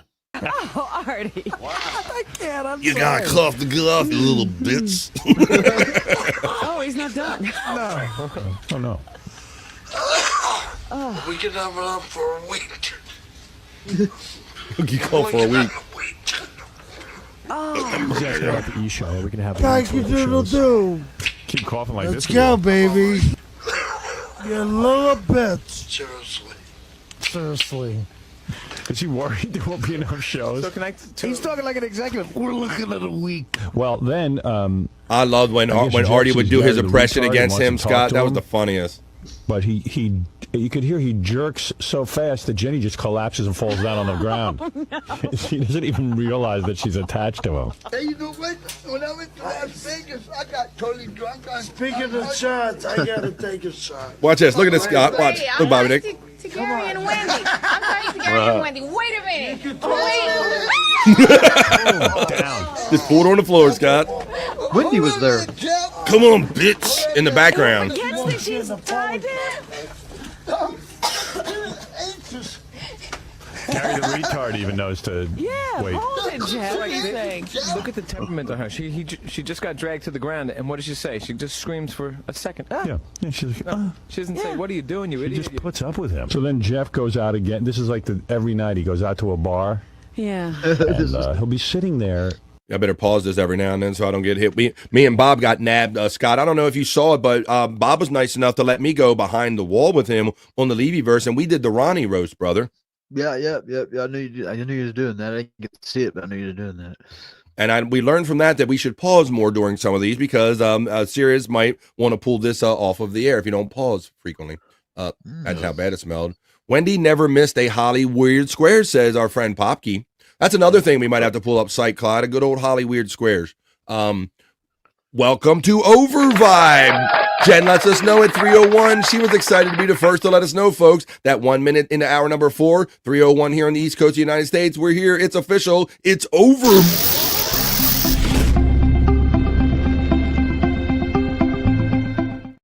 And we're having fun doing it, enjoying this last package right here. Let's continue on with the Jeff the Drunk package from the Whack package from the Howard Stern days. Drinking, of course. And then if anybody gets in his way of anything, he starts to curse him out. So what was it? Some black dude sat down and accidentally touched his beer? No, I think were you on this shift? This was Adam. Look, the arm's got to go up with the beer, Scott. Her arm was up too. There's like they went to an area where there's a bunch of crackheads. So they went in the bar, and I guess this crackhead was just like scoping through the window of the bar, and he saw like an empty beer on the table, so he walked in and he starts drinking Jeff's beer, which boy. Get up, dude. Get up. Get up, bitch. Get out of the way.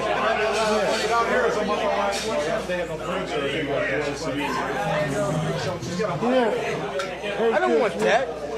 I don't fucking want it. I pour it out. Yeah, you pour it down your throat. But you don't know that the guy was a crackhead. No, I mean, I'm going by, quoting Jeff the Drunk. Yeah, Jeff says these guys are crackheads. Yeah. Anybody who interferes with him is a crackhead. You crackhead. He's got a thing about crackheads are bad. Yeah, crackheads Alcoholics are are fine. So then Jeff starts fighting with the black guy. But it is confirmed, he did come off the street and just sit down at Jeff's table and start drinking his beer. But most people would be just like, you know what, I'm getting out of here. Right. Cyke Labs lets us know about the problem that we had because it did get tagged by Sirius Satellite Radio when we watched the Ronnie roast behind the wall. Cyke Labs says, I've been trying to fix it still. I ended up trying to post it on my channel so I could dispute it for fair use before I risked doing it on Bob's. They wanted me to cut almost everything. Yeah, I know that sometimes they'll go back and they'll keep running these through their machines, their copyright sniffers. But initially, we only got caught for Bubber's part, his little 3 or 5 minute part there. It says, your center square, Daniel Carver, the Grand Dragon of the KKK. Come on, everybody. That's right. Wake up, WAP people. Wake up. That was the saying. That's right. And your center square, Daniel Carver, Grand Dragon of the KKK. That's right. Popke knows a lot. I love Popke's in here, but you remind us of good stuff back in the day. This is a bad area. Imagine being chained to him for 24 hours a day for 5 straight days. There you go. It says 5 straight days. All right, just hang here. I'm going to send Ronnie up. Come get you, okay? You're going to send Ronnie out to bitch at me and be a little bitch. Because that's all you are, Ronnie. And the thing about this, Scott and Bobby Nick, is that while it might have been 5 days, they was only on for 4 hours in the morning, right? They had to live this shit, bro. So, and they only did like little bits here and there for the TV. So, I mean, there was a lot of this that didn't even go down on camera. Right. Yeah, I like to see the outtakes. Fuck you. Too soon. What's going on, guys? Going in. Setting our bags down. Waiting to be called in to be unshackled. You did it. We did it. We did it. How happy are you? Yeah. We are so happy. She is so happy. What, you want to stay with her? I mean, she's getting real money, But yeah, we would like during. I think I'm kind of remember now. We would get little check-ins where they'd be like, "Hey Jeff, what's going on? I'm over here now. We're doing this and all," because that's all they really got out of it was those kind of little check-ins every now and then. Let's see. Just didn't see the other timestamp because it only said part of the main screen, but it was cut out. It popped up with 13 edits instantly. Jesus. Oh my God. Well, I'm gonna have fun with this one. Well, enjoy this live, folks. I might be cutting this one out. Damn. Oh, no. Hello? Yes, I did, FJM. Now, ladies and gentlemen, for the last time. Yes, I did. I live in the Maryland, D.C. area, so we did get the DC 101 signal. Yeah, so I was listening in those days where he asked about the direct flight to the George Washington Bridge when it crashed into it and all that shit. Yeah. Together, it was brief, but he was Stuck there. On You, the new comedy from the Farrelly Brothers. Mm-hmm. It is Jen and Jeff the Drunk Curro. I wonder if this will be like separating real Siamese twins. Sometimes the twins can't stand the separation.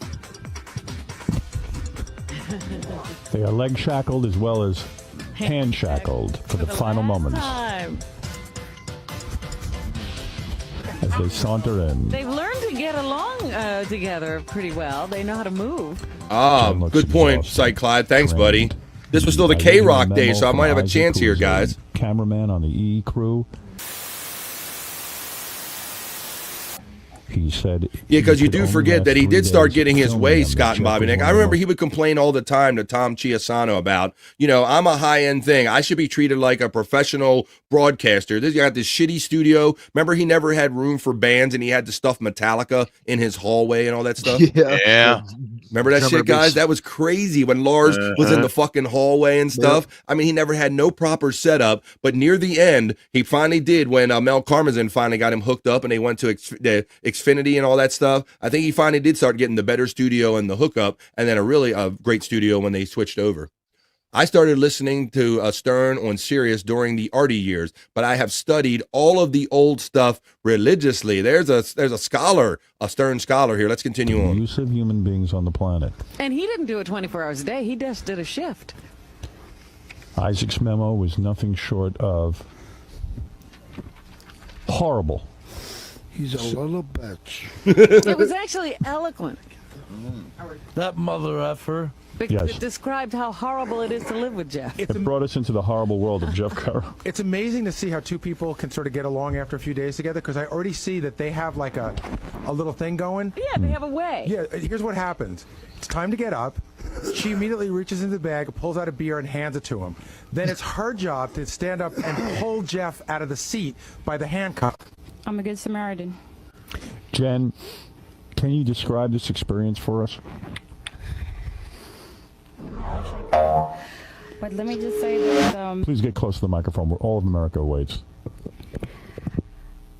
I just want to say if Jeff wanted to change, Please get on the microphone, yes. if Jeff wanted to change and stop drinking and stop smoking, I would volunteer. Shut up, you bitch. I would volunteer. She wanted to nurse him to health. Wow. Do you really like Jeff?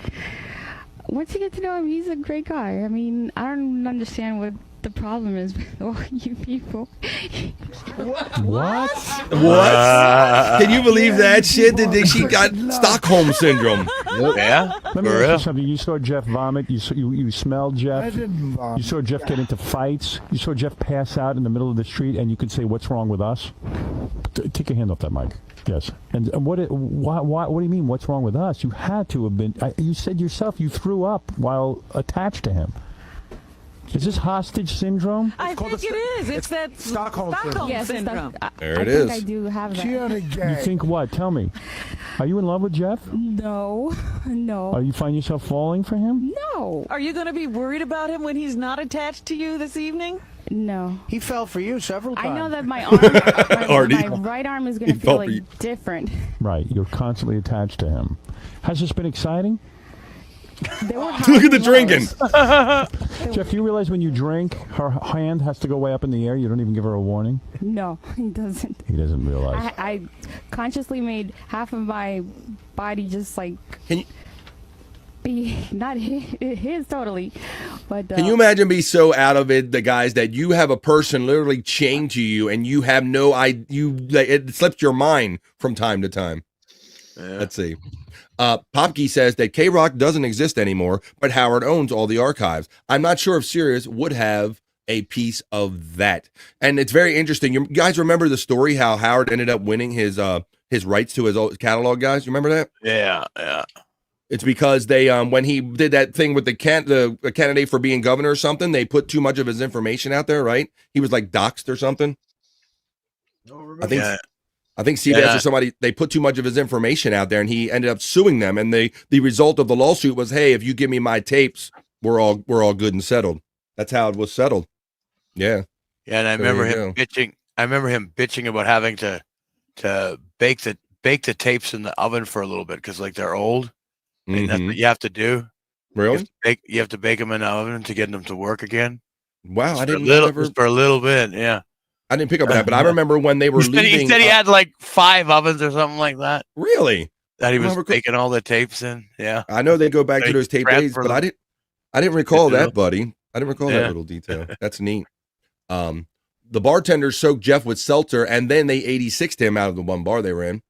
Artie's throwaway lines are better than anything Stuttering John did on Stern. 100%. The throwaway lines that he's just saying while the show's going on. You're absolutely right, Popke. Magnetic tape gets brittle, says our friend Popke. And I know he's in the audio business, guys, so that's a more you know. And Bobby, I didn't know that you knew that little fact, buddy. I didn't know that. Oh, yeah. That's interesting. But yeah, he literally won all the right. Oh, I remember at the time they were trying to figure out how they could play Robin's theme without exactly duplicating it, Bobby Nick, because of they didn't want to be saw as stealing everything from K-Rock and all that stuff. I remember all that stuff. They came up with a different Robin theme and everything. I've only seen serious copyright issues and not everything serious, but the K-Rock days, I've had no issues at all. So let's continue enjoying Overvibe. This is Jeff the Drunk, stuck on you. So he can do whatever he has to do, and I just like in my other world. Okay. Jeff. Yeah. You hear your cough played back. You hear your health is going. It's deteriorating, isn't it? Yeah. Are you concerned about death? That's right, Chris. You look death and laugh at it. It's not. Or do you look forward to it? It's not going to happen, he says. Oh, you're in denial. Okay. Jeff, has this been hard for you? No. How do you feel about being freed, liberated from the handcuffs? I feel fantastic. Aren't you going to be lonely? He sounds like it. No. What are these one-word answers? You about to cry? No. What is going on? I think That's the closest thing he's had as a companion in his life. And most subdued I've ever heard him. Because he was in a nice home. I mean, like... Jeff, are you gonna miss her? I think he is. I think he's afraid to admit it. Seen you like this. Can you see it? Right? Wait a second. You can see it. Yes, I see it in his eyes. I'm right. What's going on, pal? No, because... What? Say it. Tell me. You're crying. What's wrong? I'm all right. Did you fall in love with Jen? Tell me what's going on right now. I want to know. Jeff has changed. Jeff, what happened? Everybody's just talking shit to me, man. Don't say the S word. See, that's what I told you. Got emotional Jeff here, Scott. I don't remember seeing this guy too much. Holy shit. Articulate John says they couldn't cut the dead arm off. I think at one point, Bobby Nick, I remember them sending him. Howard sent him to a professional, I think, and they kind of a neurosurgeon or something like that looked at the whole kind of thing, and I think they said it was too far gone. It's what I remember by the time they looked at it. Yeah, and I think they recommended amputation. He said, "Nope, I'm not getting it cut off." He would rather live with that atrophied arm than get it cut off. Popke reminds us that it's not a cough; it was that death rattle, and yet he will probably outlive us all. I agree. I call those people the cockroaches of our society, Popke, and he's definitely one of them. Wah, with the arty wah. You're crying. What did we do? Jeff, you are crying and Jen is crying, and I don't know what's going on right now. Somebody help me.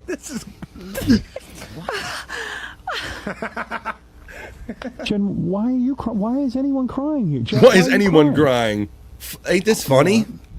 You are. Look at this shit, man. There's no shame. No. Then talk to me and tell me what's going on. Jeff, do you feel picked on? Immensely. Jen, why are you crying? I'm crying for him. You feel sad for him. Jeff literally gets picked on every time he calls up or is involved with the show, so it has to be this girl. They are like Siamese twins now. You are crying hysterically. She feels his pain. You I beat do. it.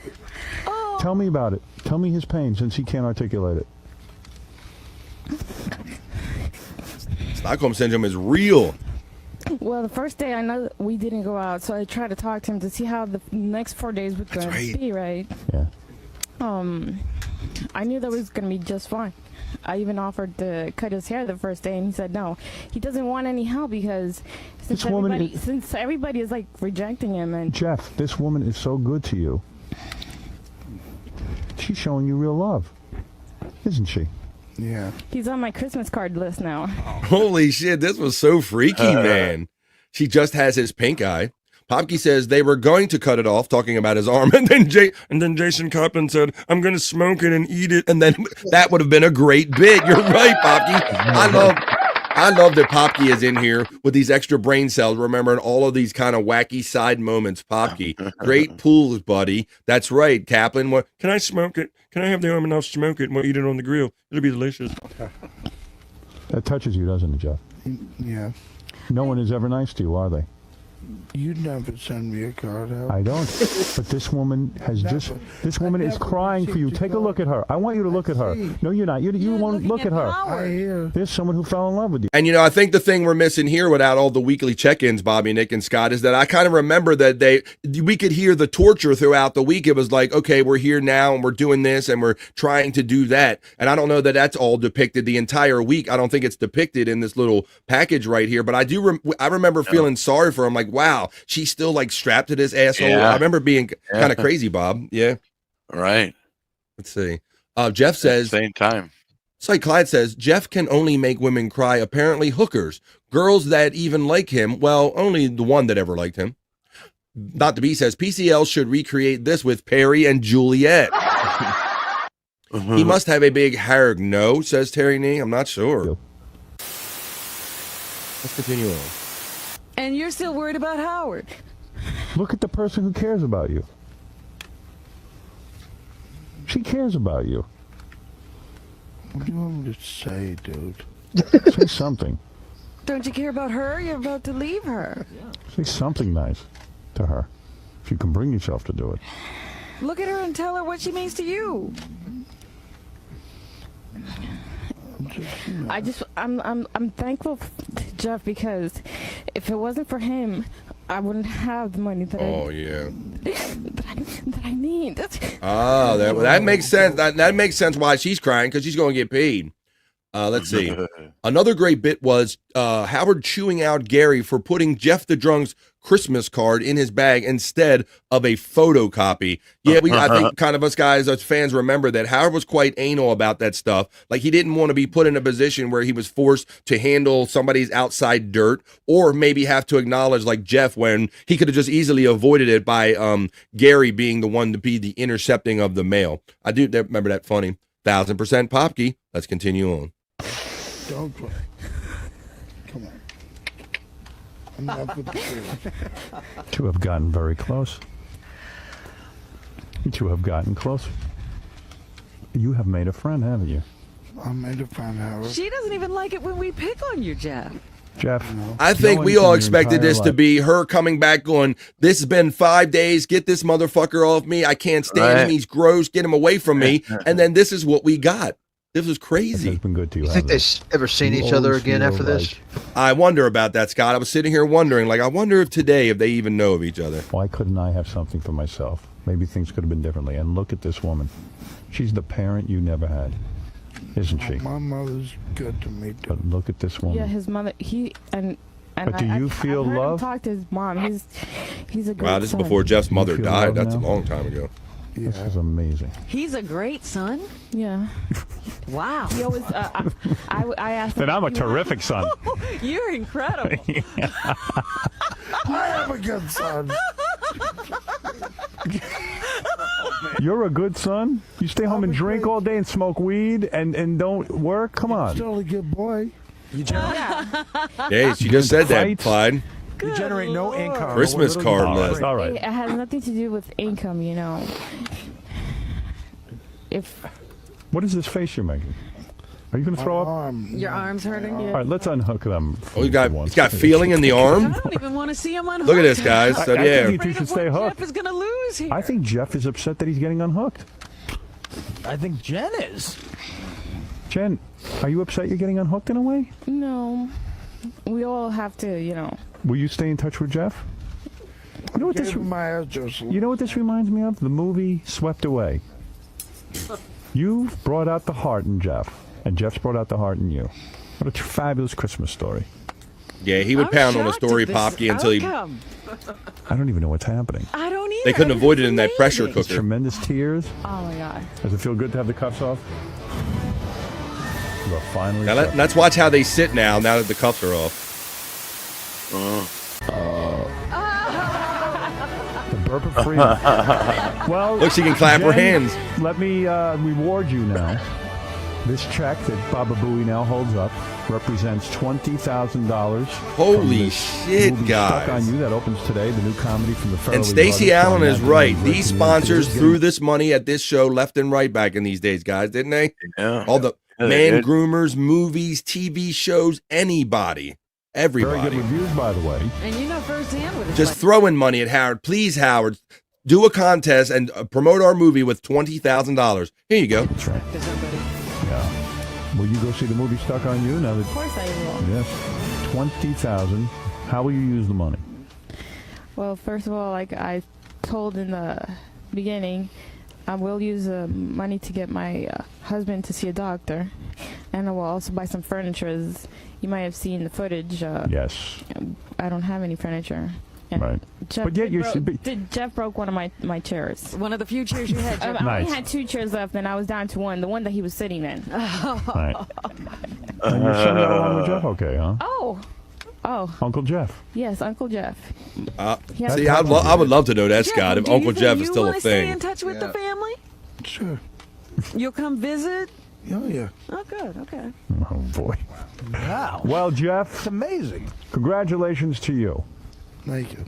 Jeff was paid for the promotion as well. Well, you know what? It took a lot for Jeff to be there for all this week. Well, what else did he have to do? I don't know. He must have got paid Let's pretty be good because honest. he's not complaining about the difference that she No, I got. was just going to say, Jeff didn't really do anything that he wouldn't usually do. It didn't slow him down a bit being handcuffed to her. No.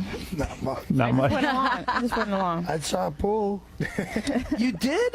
Well, let me just congratulate you. Handcuffed. Jen, hope your husband... And what is wrong with your husband? Do we know? Yeah, he has heart problems and he needs a heart transplant, but the waiting list is long. So Take Jeff's. He doesn't need it. I don't think it's working. You don't think it's You don't think it's working? That wouldn't be any help. Yeah, he needs a heart transplant. Jeff has a heart. Maybe you can work that out. All right. So you're going to get some furniture. Yes. Hopefully your husband will get better. Yes. And it all works out. Yeah, I would try to raffle off my heart. If her husband dies, would you marry Jen? No. No. You don't love her? No, not from. No. Not. We never had. To be a couple like. We like never that. had no intimacy involved. No. What? Not true. There was no intimacy involved. Intimacy. All right. Didn't end up Only coming down on the home only stretch on this from the package. heart. Only from the heart. Thank you, Cyke Labs. Right. That's true. Did you pleasure yourself while you were connected to her at all? He only had the good hand, so I would, if he would try, I would. You would yank his hand away. I would yank his hand away. I'm surprised that Jeff is awfully subdued. Dude, I'm subdued, dude. He's a subdude. I'm a subdued dude. I'm a subdued dude. I loved Artie. They'll go. I'm a cockadoodle dude. You smoke weed this way? How much weed does this guy smoke? Well, he made it last. I only had 10 doobies. Yeah, he made it all last. week. Wow. He smokes a lot of doobies. I was then scared there's of- cigarettes in between the doobies. Yeah. 10 dude in 5 days. Full. I usually do 5 in one day. Wow. Hello. I don't smoke too much.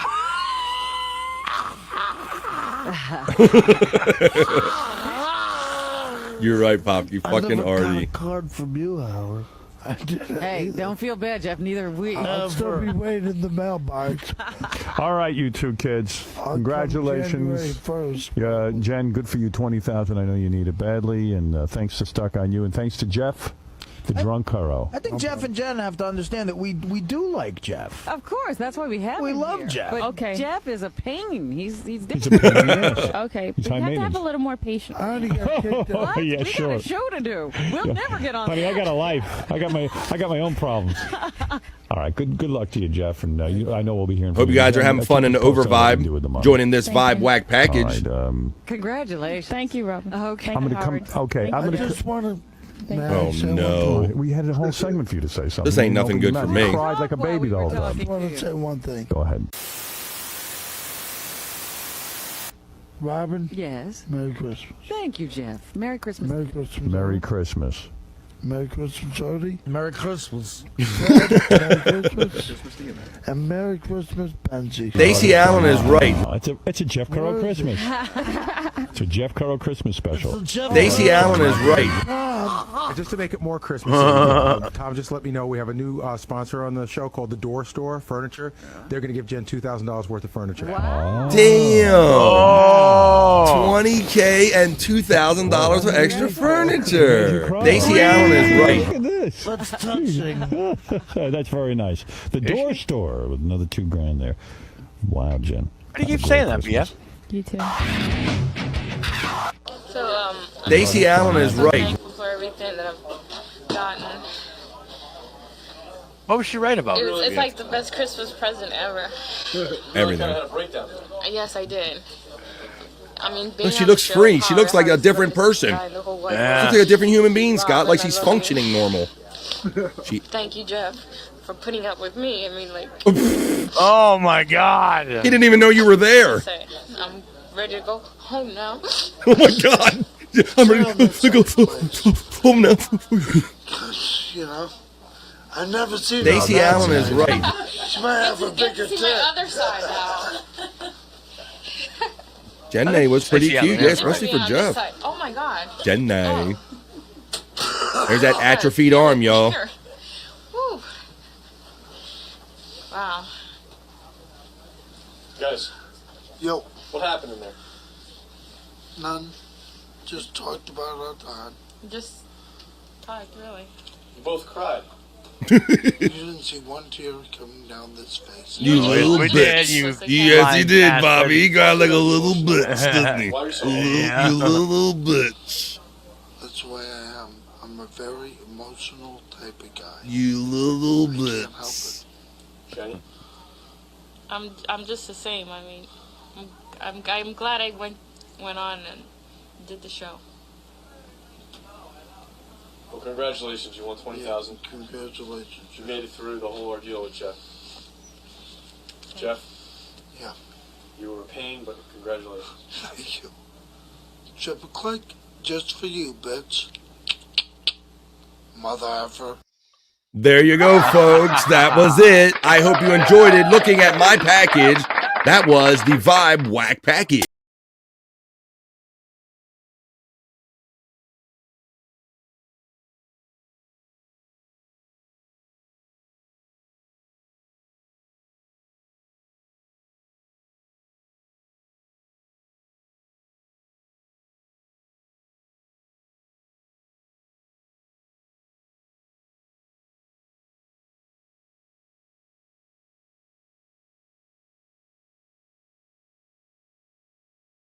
Down. And that's right, folks. We are officially at 28 minutes after the hour of 3 o'clock here where I'm at the East Coast. We are officially in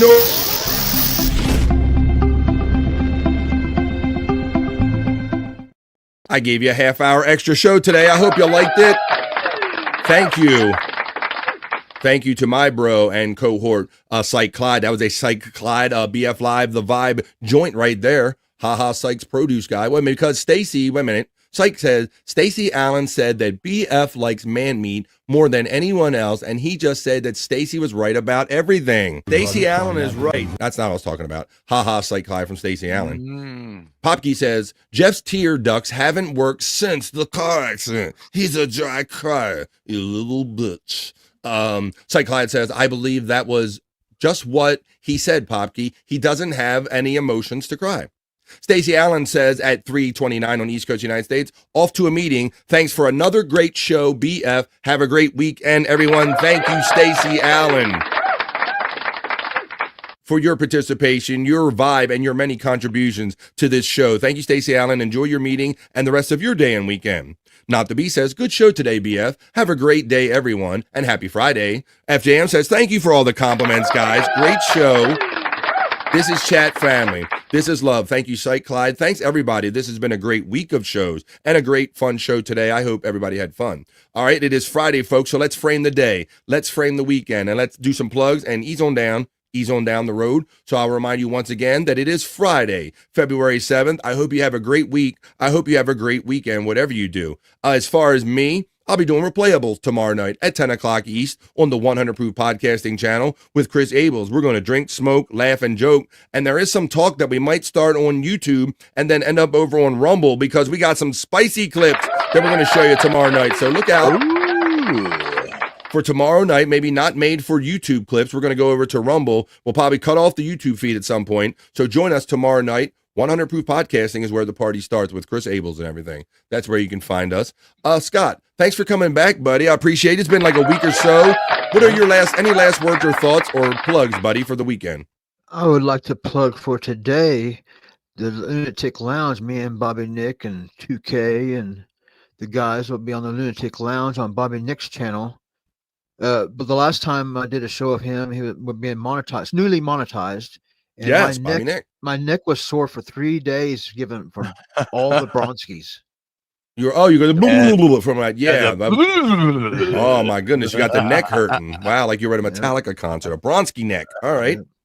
Well, that's great, man. I'm happy that Bobby got monetized and that went well. Good. What else you got? That's at Bobby Nick's channel at Bobby Nick 1978. Link in the chat. Right. Yes. Yeah. Yes. And then Saturday we be back on No Filter at No Filter Andrew with me, Bobby Nick, and the rest of the 2K and Bobby and the guys. Andrew, of course. Right. And that'll be all for me. Pass the torch over to Bobby Nick. All right. Well, there you go. I hope that you at least enjoy your Super Bowl weekend. Your Super Bowl weekend. One more time. This is what Scott will be hanging out with Bobby. He'll be sharing this video, maybe making another one just like this one. This is a preview of their weekend for the Super Bowl. They're pumped. They're ready. So Scott forgot that he's going to be doing this too. Thank you, Scott, and thank you, Terry Nee, for that fun clip. Now we're going to turn it over to my friend and yours, Bobby Nick, and he's going to tell us where you can find him the rest of the today and throughout the entire weekend. Take it away, Bobby Nick. Well, like Scott said, tonight is at Bobby Nick at Bobby Nick 1978. You can see the Lunatic Lounge, 7 p.m. Eastern. Check it out. Freshly monetized, guys. Come over and join us. Give super chats, gift memberships, because we're doing members only shows now as well. Yeah, that's tonight. And then tomorrow you can check me out in the lounge. Yeah, Saturday, guys. So I'm going to be doing my Rumble exclusive music video show. So for the low price of $1, you can see your music video request on my show. So go to rumble.com/The Bobby Nick Show, or just search up The Bobby Nick Show on Rumble. And there you go. Once again, like Scott said, check out No Filter with Andrew and Friends tomorrow night at 7 p.m. Eastern. So we'll be doing that. Yeah, me and a bunch of knuckleheads, including plenty of fun to be had. So tonight, all weekend, we're going to be having it. We're going to be doing it. You'll see them on No Filter on Saturday. You'll see me Saturday night on Replayables, 100 Proof Podcasting Channel. And when you don't see me on the show, you're definitely going to see me hanging out with the chat, in the chat family. I might be heading my way over to PCL right now to see if that's still going on, because I understand that he went on at 1 o'clock East. So thank any of you who decided to stay with me, or maybe split your time between me and an afternoon Perry Caravella folks. But there you go. That's a week's worth of shows. That's today's show. The Vibe 242. So for my friend Scott Fitzpatrick, for Bobby Nick Havens, for Chops, who couldn't be with us today, maybe he'll join us again Monday, for the great chat family. Thanks Popkey, and for everybody that donated to me, memberships and super chats all week. Love and appreciation to each and every one of you. Join me tomorrow night on Replayables. Join these guys on No Filter with Andrew and Friends, and we'll see you the next time we see you folks right here on BF Live. Have a super duper Friday and a great weekend, Bo. Bye for now. Peace. See you folks. That's enough internet for me today. I am going to wash myself with holy water to get rid of all the stupidity I saw today.